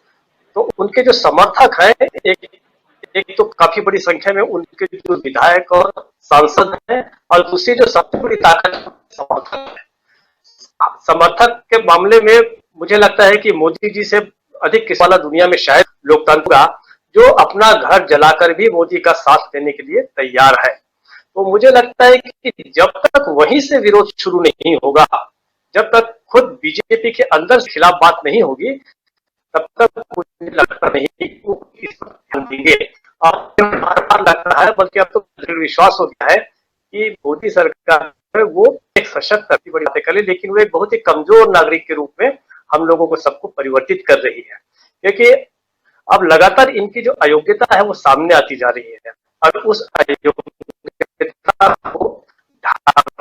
को छिपाने का काम जो है वो उन्हीं के समर्थक कर रहे हैं, जन कर रही है। और अगर आप सोशल मीडिया पर जाएं तो सोशल मीडिया पर आप एक कोई भी सवाल पूछिए, वाजिब सवाल पूछिए, आपके पीछे 50 लोग पड़ जाएंगे और कहेंगे कि आप जो है वो गलत कर रहे हैं और आपको ये सवाल नहीं पूछना चाहिए। लेकिन ये बात भी सही है कि सवाल किया जाएगा तो कुल जमा बहुत दृढ़ स्थिति में है। मुझे तो लगता है कि सरकार कोई कमजोर नहीं हो रही। सरकार मेरा हमेशा ऐसे मानना है कि अगर राज्य होगा, नागरिक हमेशा होगा, हमेशा लाचार होगा। तो सबसे पहले नागरिक बोध अगर हमारे अंदर नहीं है, हमारी नागरिक चेतना नहीं होती, तब तक आप समझिए मोदी बहुत निश्चित। जिस दिन नागरिक खड़ा हो जाएगा और के खिलाफ एक इमेज बनी है, ये बहुत देर से मैं कोशिश कर रहा था, सुनना चाह रहा था कि आवाज आपकी कंटिन्यूअसली बने रहे, लेकिन हमारे साथी भी परेशान हो रहे हैं। आवाज आपकी लगातार टूट रही है और ये चेक करना पड़ेगा कि कनेक्टिविटी में क्या प्रॉब्लम है। हमारे साथ लगातार बहुत सारे साथी बने हुए हैं, बादी यूनुस बने हुए हैं हमारे साथ, सैयद जफर हैं, खान शोएब हैं, राजेंद्र प्रसाद हैं जो कह रहे हैं India needs national government, Medina का मुसाफिर कह रहे हैं नेक्स्ट पीएम राहुल गांधी, अरुण के कह रहे हैं फिर भी मोदी सरकार, राम मंदिर, हिंदू मुस्लिम पाकिस्तान, इसमें ही भारतीय जनता को पिसती रहेगी। विशाल शर्मा कह रहे हैं कि sir please convey my condolences to Shesh Narayan Singh ji, शेष नारायण सिंह जी को मेरी श्रद्धांजलि। Today I read about his death from corona. बिल्कुल सही आपने कहा और ये बहुत दुखद घटना है। कुमार कह रहे हैं कि पॉलिटिकल गेस्ट को बुलाइए, पॉपुलैरिटी बढ़ेगी चैनल की। भाई साहब कुमार जी आप बिल्कुल सही कह रहे हैं, लेकिन पॉलिटिकल गेस्ट में भी थोड़ी सी चर्चा जो है, डिबेट उस हिसाब से नहीं। मैं चाहता हूं कि इस कार्यक्रम में वैचारिक चर्चा हो और वैसे लोगों को ही बुलाऊंगा जो वैचारिक रूप से चर्चा करने के लिए पहले से तैयार रहें और यहाँ पर तू मैं न करें तो ही पॉलिटिकल, यहाँ पे कोई मना ही नहीं है पॉलिटिकल गेस्ट को, आएंगे भी, कुछ दिन पहले भी आए थे, लेकिन यही है कि चर्चा में डिबेट के अनुसार हो, लड़ाई झगड़ा ना हो। बिल्कुल आपका कहना कुमार जी सही है। असलम चिश्ती हैं कह रहे हैं कि सीएए, एनआरसी और किसान बिल, नोटबंदी, इन सभी को जिसने देश हित में कहा था, आज ये भी पूछ लो ऑक्सीजन और बेड की कमी भी देश हित में है क्या। अहमद सफी कह रहे हैं कि इज्जत भी गई, शोहरत भी गई और गई चेहरे की लाली, बिहार समझकर बंगाल गए थे, मिल गई शेरा वाली। ये कहना है अहमद साफी का। गोविंद थापर का कहना है कि आप लोग को क्या लगता है मोदी जी ना हो तो कौन हो। गोविंद भाई मोदी जी ना हो तो कौन हो, ये सवाल पिछले 50 साल से पूछा जा रहा है। जिस समय जवाहरलाल नेहरू जी प्रधानमंत्री थे, काफी लंबा रहे जवाहरलाल नेहरू, तो कौन, वो नहीं तो कौन, आखिर वो चले गए तो आखिर दूसरे तो आए। विकल्प हमेशा आ जाता है, ये हमेशा याद रखिए कि आज हमारे पेरेंट्स हैं, हमारे माता पिता हैं, वही घर चलाते हैं, कल वो नहीं है तो कोई और। ये पीढ़ियां चलती हैं और नई पीढ़ी आती है। आप ये सोचेंगे क्या मोदी जी हमेशा रहेंगे? आप वो पूछ रहे हैं कि मोदी जी नहीं तो कौन? क्या मोदी जी आजीवन रहेंगे देश के प्रधानमंत्री? क्या वो अजर अमर हैं प्रधानमंत्री? मतलब वो कभी इस दुनिया से रुखसत नहीं होंगे, कभी इस दुनिया से जाएंगे ही नहीं।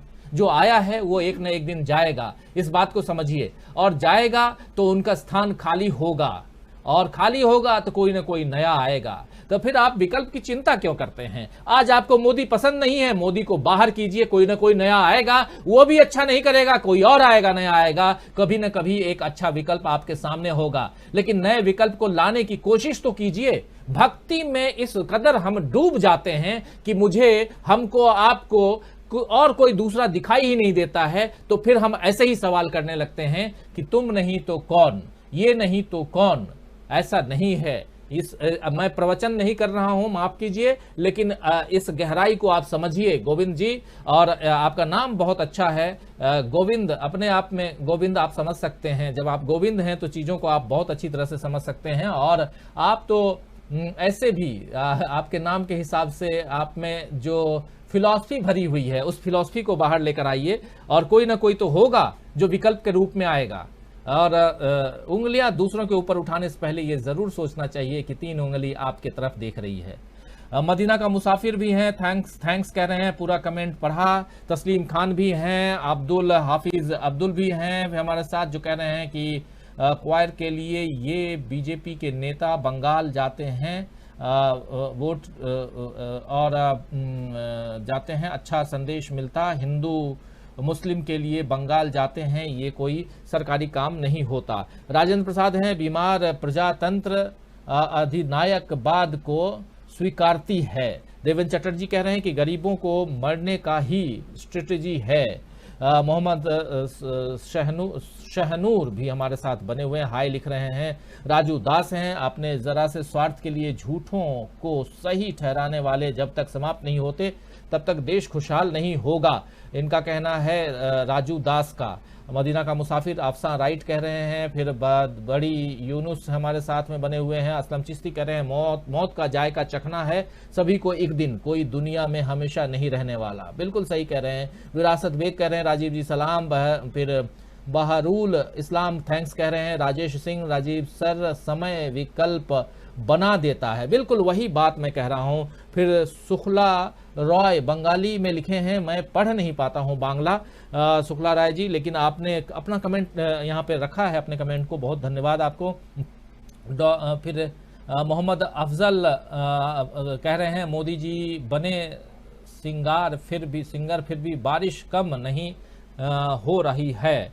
एसके सफ़ी आलम हमारे साथ हैं। जुल्फर आलम भी हैं। मोहम्मद कलाम भी हमारे साथ। दीप सागर कह रहे हैं कि Amalendu ji what your views on BMC Mumbai model. Deep Sagar ji कह रहे हैं कि बीएमसी के मुंबई मॉडल पे आपका क्या कहना है, अमलेंदु जी से पूछ रहे हैं। उसके अलावा सीमा खातून भी गुड इवनिंग कह रही हैं। जावेद भूया कह रहे हैं मोदी जाएगा तो जाना चाहिए उसको। अब्दुल वहूद भी हैं।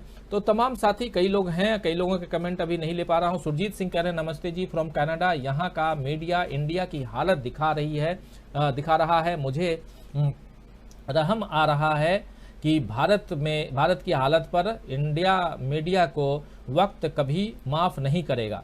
बिल्कुल माफ करें, बिल्कुल सही कह रहे हैं सुरजीत सिंह जी, आप कनाडा से देख रहे हैं। लेकिन सुरजीत सिंह जी जो बात आप कह रहे हैं यही बात मैं जरा अपने पैनलिस्ट के बीच भी जाना चाहूंगा। और इस पूरे कोरोना काल में हम सरकार की बात तो कर रहे हैं, लेकिन मीडिया की जब चर्चा करें, एक बार फिर से मैं आना चाहूंगा। दीपक जी आपकी आवाज अगर ठीक से आ रही हो तो आपका कमेंट लेना चाहूंगा। मीडिया का रोल गोदी मीडिया कहा जा रहा है, और मीडिया का रोल इस कोरोना काल में, इस महामारी के दौर में, देश की इस स्थिति में कहीं ना कहीं पैरेलली एक पटरी की पर दो पहिए जैसे दौड़ते हैं। एक पहिया अगर सरकार है, दूसरा पहिया मीडिया है, और इस गर्त में जाने की दिशा तय करने में क्या आपको नहीं लगता कि मीडिया का भी रोल है? निश्चित रूप से मीडिया को यह देश कभी माफ नहीं करेगा। इस वक्त मोदी जी बुलंदियों पर है, तब तक तो ठीक है, लेकिन कुछ सालों के बाद जब समय का इतिहास लिखा जाएगा, इस समय की समीक्षा की जाएगी, तो माना जाए कि हमारे जितने भी स्वायत्त संस्थाएं हैं, हमारी जितने भी कार्यपालिका हो चाहे न्यायपालिका हो, इन लोगों का जितना खराब रोल रहा है उससे भी कहीं ज्यादा, 4 गुना ज्यादा खराब रोल हमारी मीडिया का रहा है। और अधिकांश मीडिया जो है ये वैसे ही इस सरकार के आगे झुक गया है जैसे आपातकाल के दौरान इंदिरा गांधी के सामने झुक गया था। और निश्चित रूप से ये जो कह रहे हैं कि मीडिया को कभी माफ नहीं करेगा, आज नहीं तो कल हर किसी की समीक्षा होनी है। एक देश के लिए लंबा समय रहता है, सरकारें आती हैं जाती हैं, मीडिया के लोग रहते हैं चले जाते हैं, लेकिन जब इस बात की ये होगी कि इस त्रासदी में ढकेलने वाला, इस तानाशाही को मजबूत करने वाले कौन लोग थे, तो मुझे लगता है कि मीडिया जो है वो सबसे आगे रहेगा।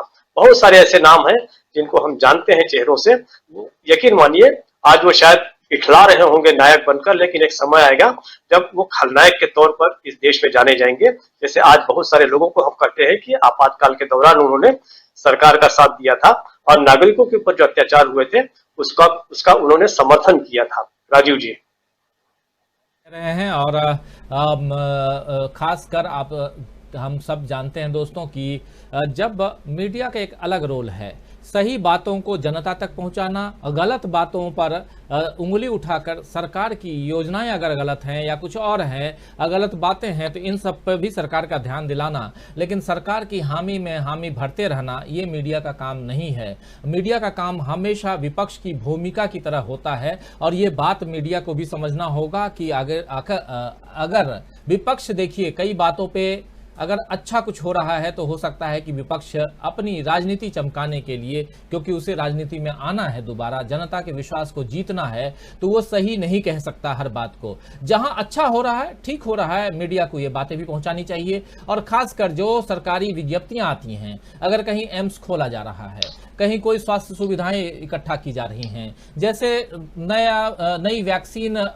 वहां की रूस की स्पुतनिक वी को भारत में इंट्रोड्यूस किया गया, ये खबर है, हम दे रहे हैं। लेकिन अगर खबर में ये भी है कि मोदी सरकार कहीं ना कहीं गलत कर रही है, तो ये भी खबर है। इस खबर को हम कितना दबा सकते हैं? देश में अगर आज की तारीख में जितने आंकड़े दिखाए जा रहे हैं उससे 5 गुना ज्यादा लोग मर रहे हैं, तो ये बात कौन बताएगा? सरकार तो कह रही है कि 4,000 लोग मर रहे हैं, लेकिन अगर 4,000 नहीं, 4,000 गुना 5 कर लीजिए, ये हो जाता है 20,000। और 20,000 लोग अगर मर रहे हैं, ये हम और आप देख रहे हैं। अगर आप अलग अलग शमशान घाटों में, कब्रिस्तानों में जाकर के रोज गिनती कीजिए और रोज के आंकड़े पूरे देश भर के इकट्ठा करके और सरकार के सामने रखिए, तो क्या यह गुनाह है? यह कतई गुनाह नहीं है। और इस बात को अगर आप सामने नहीं रखेंगे तो ये मीडिया का काम सही नहीं है। और इस बात को समझना होगा उन मीडिया वालों को जो इस वक्त देश में एक अलग महामारी के आलम में सरकार के साथ बैठे हुए हैं, गलबैया कर रहे हैं। ये गलत है। बहुत सारे साथी जुड़े हुए हैं जो अपने अपने विचार भी रख रहे हैं। राजेश सिंह हैं हमारे साथ, जो कह रहे हैं समय विकल्प बना देता है। तस्लीम खान कह रहे हैं देश में मोहम्मद बिन तुगलक का शासन है, ऐसा लगता है सर जी। रिजवान खान भी हैं, कह रहे हैं कुछ लोगों के चक्कर में पूरे देश के को तो बोल रहे हैं मोदी जी। इसके सफ़ी आलम भी हमारे साथ, रवि कुमार भी हमारे साथ में, असलम चिश्ती बने हुए हैं, जायद बरभुइया हमारे साथ बने हुए रवि कुमार भी हैं, जो कह रहे हैं कि मोदी राज में जीना ही विकास है। राजीव जी बिल्कुल सही, जीना ही विकास है। आपको विकास चाहिए तो आप जी रहे हैं, यही विकास है, बिल्कुल सही कर रहे हैं। अशोक वाजा हैं, फिर हमारे साथ मोहम्मद रशद भी हैं। Sir ji, in India only one face can see against Modi, that's is Priyanka Gandhi, इनका कहना है। फिर शाकिर अहमद भी हैं, मुनीब भी हैं। दीपक वसरानी कह रहे हैं कि सर नमस्कार, ये गोदी मीडिया पीतल है और आप जैसी सच्ची मीडिया सोना 24 कैरेट गोल्ड है, 24 कैरेट गोल्ड है। बहुत धन्यवाद। अगर आप हमारी पत्रकारिता को आपको नमस्कार करता हूं कि आप हम पर विश्वास करते हैं। दिव्य प्रकाश का कहना है कि सुप्रीम कोर्ट को एक्शन लेना चाहिए, सुप्रीम कोर्ट भी सिर्फ टाइम पास कर रहा है। इसमें आपकी बातों से इत्तेफाक मैं रखता हूं।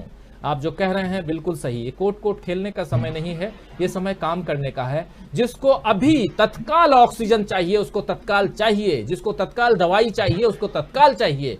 आप कब तक सिर्फ कहेंगे कि एक्शन प्लान बताओ, एक्शन प्लान बताओ, एक्शन प्लान बताओ, उससे काम नहीं होने वाला है। तो आप बिल्कुल सही कर रहे हैं और इन बातों पे गौर फरमाना चाहिए। दिव्य प्रकाश जी बिल्कुल आप सही कह रहे हैं। सीमा खातून है हमारे साथ, जय बैलेट कह रही हैं, और इंतजार खान भी हमारे साथ बने हुए, तमाम साथी बने हुए हैं। बहुत लोगों के कमेंट अगर छूट भी रहे हैं, लेकिन सवाल यही है कि हेमंत सोरेन ने बहुत शानदार कमेंट किया, बहुत शानदार ट्वीट किया। उस ट्वीट को मैं आपके सामने रखना चाहता हूं।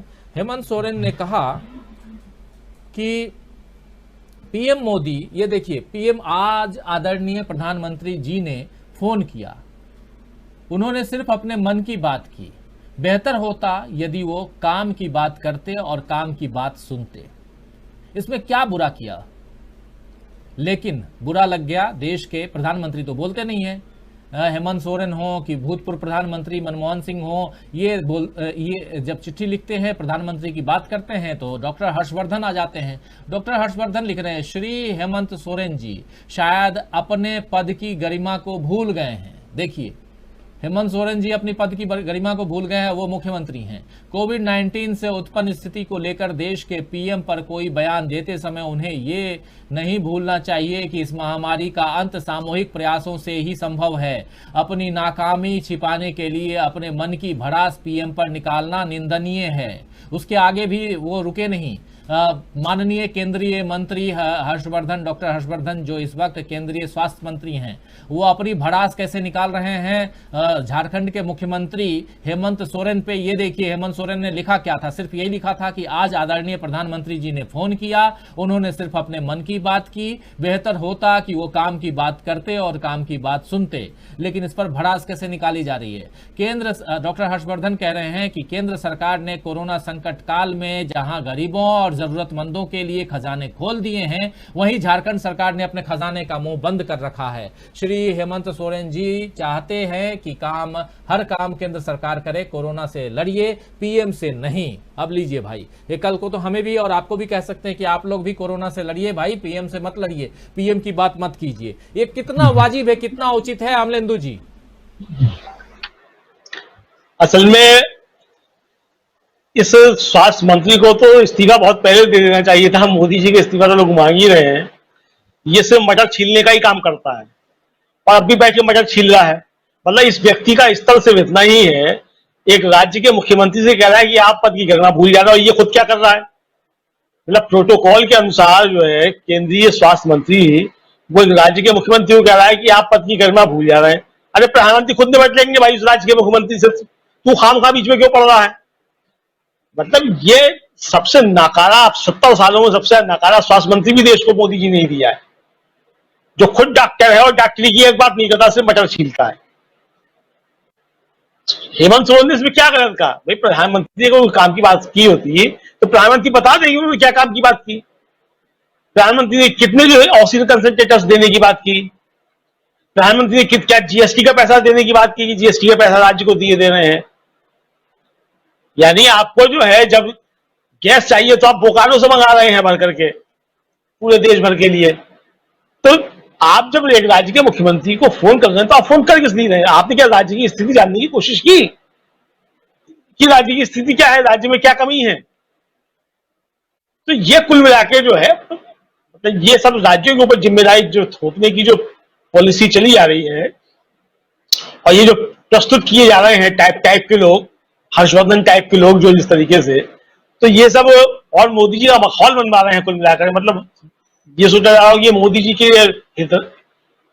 हितों की साधना कर रहे हैं, इनके हितों की रक्षा कर रहे हैं और सही पक्ष रख रहे हैं, बिल्कुल लिख रहे हैं।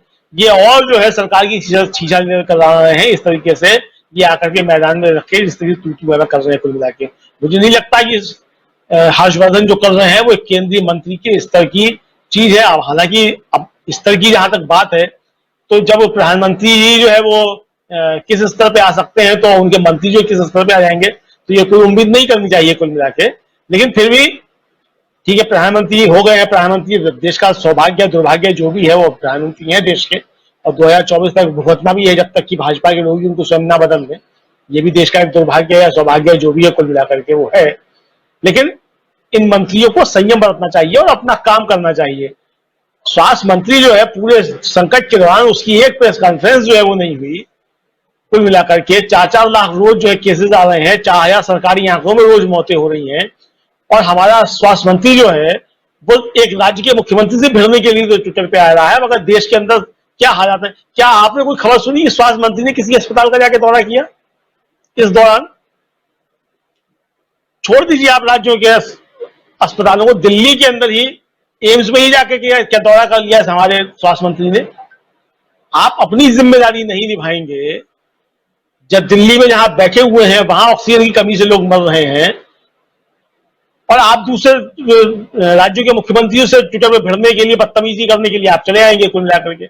ये स्थिति अच्छी नहीं है। मुझे लगता है ये मोदी जी को अपने जो नाकाम मंत्री हैं इन सब पे लगाम लगाना चाहिए, इनको सख्त आदेश देना चाहिए कि संकट के समय में आप जो है उल जरूर बातें मत कीजिए। देश वैसी संकट में है और आपकी उल जरूर बातों से देश की जनता को कष्ट होता है कुल मिलाकर के। मुझे लगता है कि प्रधानमंत्री इस पर निश्चित तौर पर निर्णय लेंगे, समझदार व्यक्ति हैं प्रधानमंत्री, और उन्हें निर्णय लेना भी चाहिए ऐसे मसलों पे कि उनके मंत्री जिस तरीके की उल जरूर हरकतें कर रहे हैं ये कुल मिला के जनता के जले के जो नमक छिड़कना एक चीज है उसको कर रहे हैं, और प्रधानमंत्री इस पर तत्काल रोक लगाए।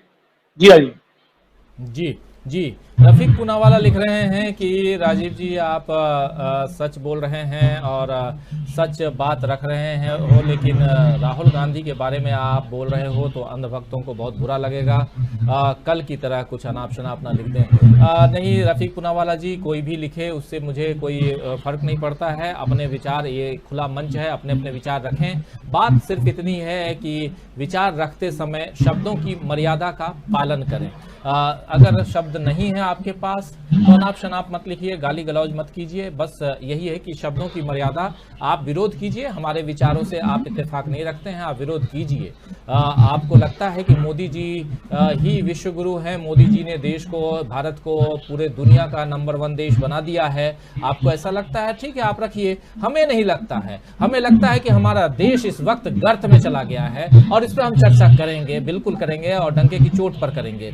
रूपराम अग्रवाल कह रहे हैं कि सही को सही कहना, कमी को कमी कहना सही पत्रकारों का काम है। बिल्कुल सही बात है। मोहम्मद तुफैल भी हमारे साथ हैं, मोहम्मद असलम भी हमारे साथ बने हुए हैं, जो कह रहे हैं कि कोरोना महामारी से जनता को बचाना है तो सरकार को चाहिए घर घर दवाई पहुंचाए।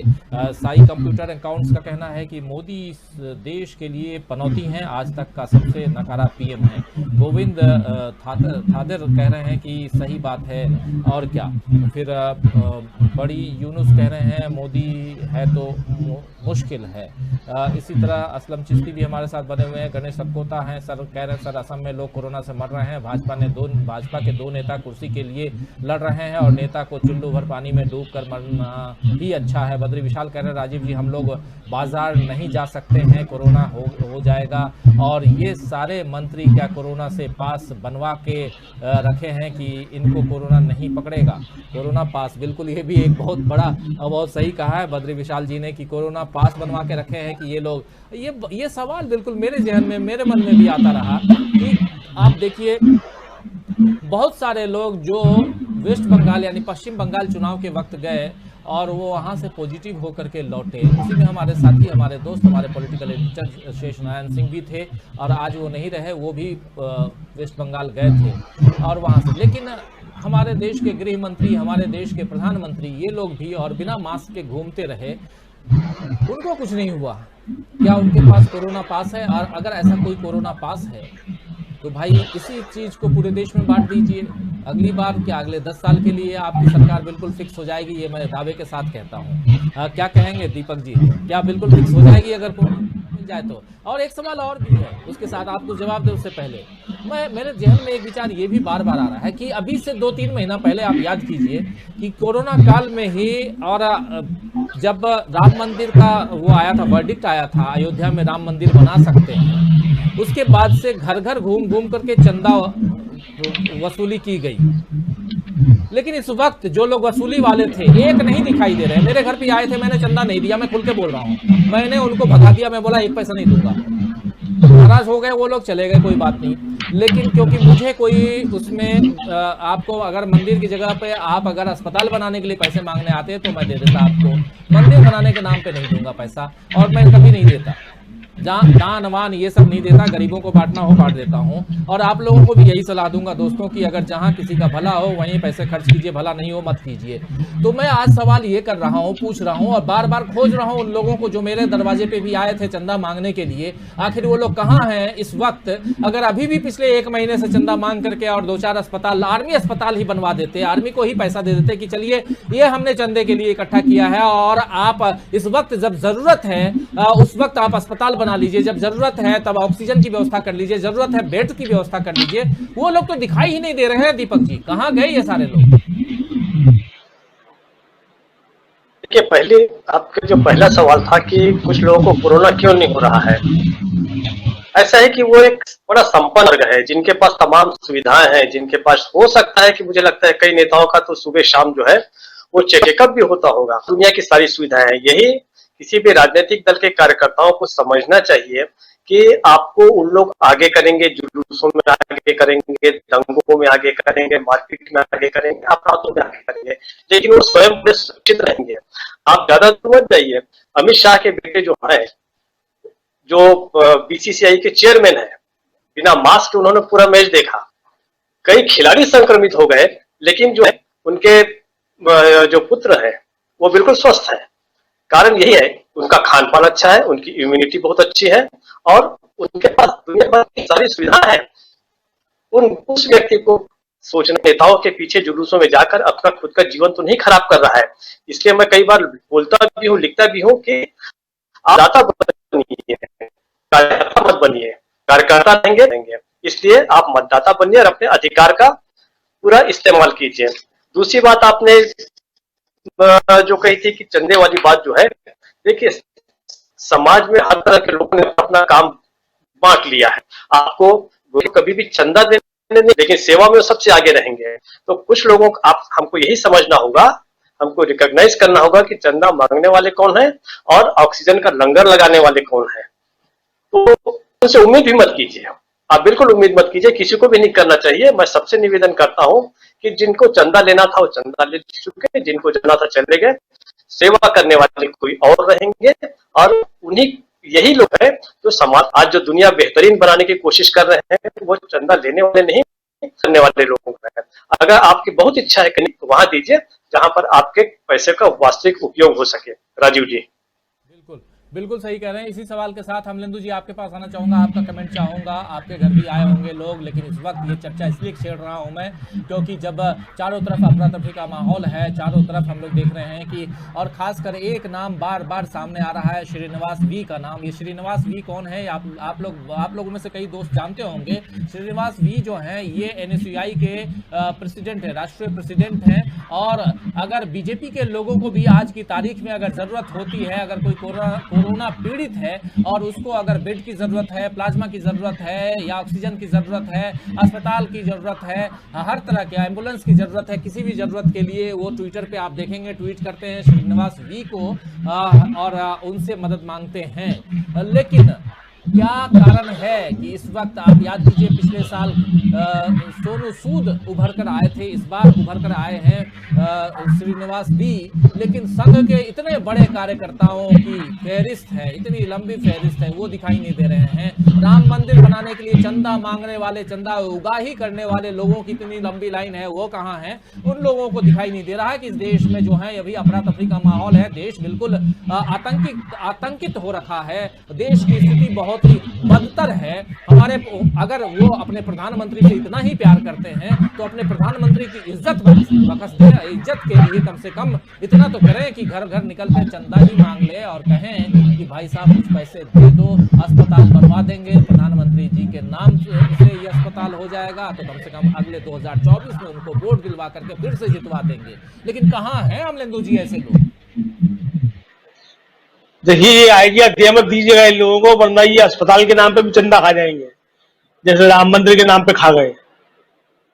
जो इन्होंने 1989 में इकट्ठा किया था उसका ही आज तक हिसाब नहीं है, अभी के चंदे की तो बात ही छोड़ दीजिए। तो ये तो चंदा जीवी लोग हैं, ये जो हर उसको जो है गुरु दक्षिणा लेते हैं हर दशहरे पे, तो उसमें जो है ये यही करते हैं। ये तो चंदा जीवी लोग है, चंदा ही खाते हैं ये, तो इनका धंधा ही चंदा है कुल मिलाकर के। और ये बेचारे ये उस चंदे का हिसाब क्या देंगे जब हमारा प्रधानमंत्री जो है वो पीएम केयर फंड का हिसाब नहीं दे रहा आज तक। भाई पीएम केयर फंड में तो पैसा जो है आपने जनता से बाकायदा लिया है, आपने उनको एक की चीज में छूट भी दी है, जिन लोगों को चंदा दिया है उसमें उनके नाम ही बता दो कम से कम कि किस किसने उसमें चंदा दिया। चंदा आपने, चलो ये मत बताओ चंदा कितना आया, किस मत में खर्च हुआ, ये तो बता दो उसमें चंदा किस किसने दिया। तो ये भी नहीं बताया जा रहा है कि इसमें चंदा किस किसने दिया। तो ये जो लोग हैं ये चंदे पे ही जीवित रहने वाले लोग हैं, ये इसी तरीके से चंदा जो है हजम कर जाते हैं। और इनको देखिए, ये इनका जो लक्ष्य है, इनको मानवता से कोई लेना देना नहीं, मानवता के घोर शत्रु हैं ये कुल मिलाकर के। इनकी सारी रणनीति जो है, सारी इनकी राजनीति और सारा कार्यभार जो है वो मानवता के खिलाफ ही है। और लोग जो दावा करते हैं साहब ये हिंदुओं के हितैषी, हिंदुओं के हितैषी बिल्कुल भी नहीं है, ये हिंदुओं के सबसे बड़े शत्रु हैं। और हिंदुओं को जितना बदनाम इन लोगों ने किया है सारी दुनिया में, उतना तो औरंगजेब ने भी नहीं किया। तो इनसे जो बच के बहुत रहने की आवश्यकता है कुल मिलाकर के। और ऐसे लोगों को ये चंदा वंदा कुछ नहीं देंगे, बल्कि सरकार पे दबाव बनाया जाना चाहिए कि सरकार के पास जो बजट है, सरकार आखिर इस देश के बजट का जो हिस्सा है स्वास्थ्य सेवाओं पे, उसने कितना खर्च किया। पिछले 7 सालों में बजट लगातार स्वास्थ्य पे कम क्यों होता जा रहा है? सवाल ये उठाने की, जो इस सरकार पे नहीं पिछली सरकारों पे भी सवाल उठाने की का वक्त है कि आपने स्वास्थ्य पे लगातार बजट कम क्यों किया? और स्वास्थ्य पे जब तक कि बजट नहीं बढ़ेगा और वो खर्च नहीं होगा, स्वास्थ्य मतलब सही मत में खर्च नहीं होगा, बजट तो आप बढ़ा देंगे स्वास्थ्य पे, ठीक है, उसके बाद बंदरबाट हो जाएगा उसका, लेकिन वो सही मद में खर्च होना चाहिए। और प्रधानमंत्री केयर फंड में है, उसमें जो पैसा आया है उससे इस समय इंफ्रास्ट्रक्चर स्वास्थ्य के मामले में खड़ा करने की बहुत आवश्यकता है और पूरे देश भर में जो है युद्ध स्तर पे काम करने की आवश्यकता है। मुझे लगता है कि सरकार जो है वो सिर्फ, जैसे मैंने पहले भी कहा, कि एक सूत्री कार्यक्रम पे जमी हुई है कि किसी भी तरीके से इस देश की जो संपदा है, इस देश की जो प्राकृतिक संपदा है, इस देश के जो पूंजी है जिसको इस 70 सालों में खड़ा किया गया है, जो हमारे संस्थान हैं, उनको किस तरीके से प्रधानमंत्री मित्रों को जो है वो पौने पौने दामों में बेच दिया जाए। सिर्फ एक सूत्री कार्यक्रम पर ये सरकार कुल मिलाकर काम कर रही है और मुझे लगता है कि तमाम लोगों को इस सरकार को सही रास्ते पर लाने के लिए आवाज उठाने की आवश्यकता है। और जब तक जनता आवाज नहीं उठाएगी, हम लोगों की आवाज जो है वो नक्काल खाने में तूती की आवाज की तरह से गूंजती रहेगी। हम अपना नागरिक धर्म निभा करके आवाज उठाते रहेंगे, जब तक जनता आवाज नहीं उठाएगी होना जाना कुछ भी नहीं है। जी राजीव जी, बिल्कुल सही कह रहे हैं। राजेश सिंह कह रहे हैं, डीबी लाइव को मैं सल्यूट करता हूं जो देश की सच्चाई जनता के सामने बिना डरे रख रहा है। मोहम्मद कलाम कह रहे हैं, बिहार में सुशासन बाबू की सरकार, बिहार जंगल राज आ गया। असलम चिश्ती कह रहे हैं, लाशों पर राजनीति करने वाले गिद्धों अब तो बाज आ जाओ, मरने वाला भारतीय ही होता है। ये असलम चिश्ती का कहना है। बड़ी यूनुस का कहना है, राजीव जी आपको सल्यूट है, आपको बहुत धन्यवाद बड़ी यूनुस भाई। और अब्दुल बदूद का कहना है कि चंदा लेने वाले लोग कोरोना के डर से छिप गए हैं। मोहम्मद असलम का कहना है कि चांदी सोना बेचने वाले बेच रहे हैं सब्जी, फिर भी 70 सालों में सरकार बनी है, अच्छी बोलो हर हर बोलो, हर हर मोदी बोलो, घर घर मोदी। तो बिल्कुल सही कह रहे हैं। नदीम अहमद भट्ट कह रहे हैं कि गुड इवनिंग राजीव जी, आज लेट ज्वाइन किया। डॉक्टर राम मिलन का कहना है, ईवीएम हटाओ देश बचाओ। मोहम्मद असलम हमारे साथ बने हुए हैं और उसके अलावा सद्दाम खान भी हैं, परवेज भी हमारे साथ बने हुए हैं। जसमल खान कहना है, मेरा सवाल है कि कोरोना काल में पुलिस सही गाइड क्यों नहीं करती है। ये सवाल तो बड़ा है और खासकर पुलिस को की जो व्यवस्था है और उसमें पुलिस, देखिए पुलिस का मतलब क्या है, पुलिस का मतलब है हमारा रक्षक, लेकिन पुलिस को क्या लगता है कि उसके हाथ में डंडा है, उसके हाथ में अगर पिस्टल है, मतलब जैसा रैंक है उस हिसाब से वो वैसे ही अपने आप को हमारा रक्षक नहीं बल्कि वो हमारे ऊपर राज करने वाला अपने आप को समझने लगती है और वो सोचती है कि बस डंडा चलाओ और हमारा काम होता रहेगा। और दुनिया के अलग अलग देशों में दोस्तों आप जाएंगे और आप देखेंगे कि वहाँ के पुलिस वाले जो हैं, अगर आम जनता से जब भी मिलते हैं तो सबसे पहले तो सल्यूट करते हैं, उसके बाद या नमस्ते करेंगे, उसके बाद आपसे आपका अगर कोई सवाल है या आपसे वो कुछ सवाल करना चाहते हैं तो वो सवाल करेंगे। लेकिन यहाँ स्थिति दूसरी है, यहाँ तो बस डंडा हाथ में है, हम पुलिस वाले हैं, जहां चाहो वहीं भाज दो, जिसको चाहो उसको रोको और जैसे चाहो वैसे करो। ये स्थिति भी हमारे यहाँ की पुलिस की स्थिति बहुत खराब है और उसमें कई अच्छे लोग भी हैं जो बदनाम होते हैं दूसरों के कारण। मुनाफ पटेल हैं जो कह रहे हैं कि अभी भी वक्त है, लोग आपस में भाई भाई बन जाएं और एक दूसरे की मदद करें, वरना और भाई बुरा वक्त आने वाला है।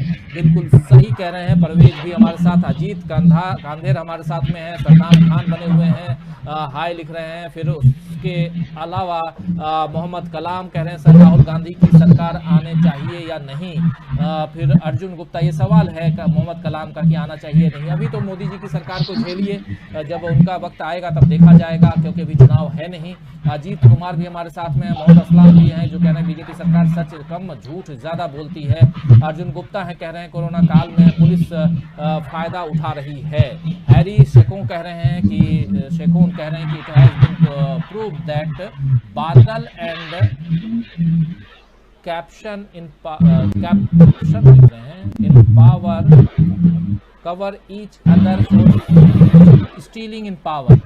Why same is not being understood between BJP and Congress in coming money has been paid to BJP out of country.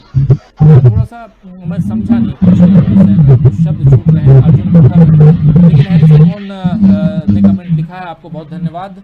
और उसके अलावा असलम चिश्ती लिख रहे हैं कि जनता के टैक्स का पैसा मूर्ति, मंदिर, स्टेडियम, सेंट्रल विस्टा प्रोजेक्ट और 2 जहाज, ट्रंप नमस्ते, जबरदस्ती चुनाव, महंगे कपड़े, इन तमाम चीज़ों में दुनिया की सैर, तब सुप्रीम कोर्ट कहाँ था, क्या मजाक है, ये पूछ रहे हैं, ये सवाल है इनका। मोहम्मद असलम भी हैं, तो राजेश सिंह भी हमारे साथ बने हुए हैं, सूफी पठान भी बने हुए हैं। तमाम साथियों, आप हमारे साथ बने रहे। राहुल खन्ना भी हैं, आप लोग हमारे साथ बने रहे। इस कार्यक्रम को अब समाप्त करने का वक्त आ गया है।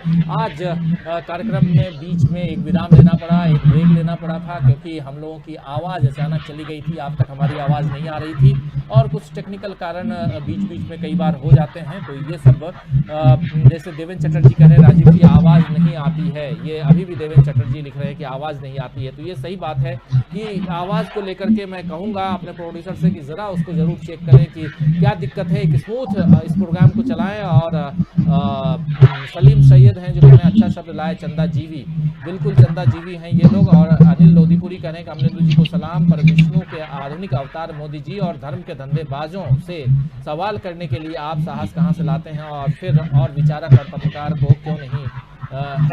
विवेकानंद जी कहते हैं कि राष्ट्रपति मोदी जी, अमित शाह एवं भाजपा इस समय बंगाल चुनाव में बुरी तरह से हारने के बाद बौखला गई है और सारा गुस्सा देश की जनता के ऊपर निकल रहा है। परवेज कह रहे हैं कि थैंक्स सर प्रोग्राम के लिए। तस्लीम खान कह रहे हैं ये डिजिटल इंडिया है सर जी। आपसा खां कह रही हैं कि गोदी मीडिया सुधर जाए, सरकार अपने देश हमारा बर्बाद हो रहा है। राजेश कह रहे हैं राजीव सर इस प्रोग्राम को 2 घंटा कर दीजिए। लगभग 1.5 घंटा तो कर ही दिए हैं राजेश जी, और पड़ी तो 2 घंटे भी आप लोगों के साथ बैठने में कोई बुराई नहीं है, और मैं चाहता भी हूं कि आप लोगों के साथ ज़्यादा से ज़्यादा समय दूं। मुनाफ पटेल कह रहे हैं ना समझोगे तो मिट जाओगे। वो हिंदुस्तानियों तुम्हारी दास्तां तक ना रहेगी दास्तानों में। रफीक भी हैं और जसमल खान भी हैं, और फिर असलम खान भी हमारे साथ, राहुल खन्ना हमारे साथ बने हुए हैं, तस्लीम खान भी हैं। दोस्तों अब समय आ गया है आप लोगों से विदा लेने का, और उससे पहले विदा लेना चाहता हूं, धन्यवाद देना चाहता हूं आप हमारे दोनों साथियों का। डॉक्टर दीपक पासपोर्ट जी, आपने वक्त निकाला चर्चा के लिए, आपको बहुत धन्यवाद। और धन्यवाद अमरिंदर जी, आपको भी, आप दोनों को बहुत धन्यवाद। और धन्यवाद देना चाहता हूं अपने तमाम साथियों को, दोस्तों को जो इस वक्त हमारे साथ जुड़े रहे। कई लोग कमेंट लिख रहे हैं, और जैसे इकबाल अफीन वाला कह रहे हैं कि हमारे मोदी जी ने कोरोना को भी पलटू भीगी बिल्ली बना दिया है, कोरोना कैबिनेट में शामिल कर लिया जाएगा। और मोहम्मद तुफैल भी हमारे साथ है। आफसा खां कह रही हैं कि आप सभी पत्रकारों को सलाम। और विनायक मजुमदार कह रहे हैं न्यूज़ में बैकग्राउंड म्यूजिक की क्या ज़रूरत है, न्यूज़ में बैकग्राउंड म्यूजिक की क्या ज़रूरत है, ये भी देखना होगा। किसी की आवाज़ जो हम लोग दोस्तों हम लोग जैसे जोड़ते हैं अपने लोगों को वीडियो कॉलिंग से, उनके पास अगर कोई बैकग्राउंड म्यूजिक आती हो तभी, वरना ये जो प्रोग्राम हम कर रहे हैं इसमें कहीं भी बैकग्राउंड म्यूजिक नहीं है। लेकिन ये ज़रूर अगर आप कह रहे हैं तो चेक करवाऊंगा, और हो सकता है कि हमारे जो साथी वीडियो कॉलिंग पे हमारे साथ जुड़ते हैं, जो एक्सपर्ट्स जुड़ते हैं, उनके यहाँ कोई म्यूजिक आ रही हो, कोई आवाज़ आ रही हो, तो आवाज़ वहाँ से सुनाई दे रही हो। विनायक मजुमदार जी, ये हो सकता है। हैरी सेखोन भी हैं जो कह रहे हैं bribe has been paid to BJP out of country as it was being paid to Congress. बिल्कुल इस बात पर भी गहराई से चिंतन करने की ज़रूरत है हैरी भाई, और बिल्कुल सही कह रहे हैं। मुनाफ पटेल भी हैं, लीलाधर सिंह कुंवर हमारे साथ बने हुए हैं, सब दूध के धुले हैं कह रहे हैं, दूध के धुले हुए हैं। मोहम्मद कलाम भी हैं, मसूद खान भी हैं, मुकर्रम खान हमारे साथ, रईस कुरैशी हमारे साथ, मोहम्मद तुफैल हमारे साथ में, असलम चिश्ती हमारे साथ में, आपसा खां हमारे साथ में, देवेंद्र चटर्जी, आप सबको बहुत बहुत धन्यवाद। इस कार्यक्रम को अब यहीं समाप्त करने की इजाज़त दीजिए, और आप लोग देखते रहिए डीवी लाइव। बहुत धन्यवाद, नमस्कार।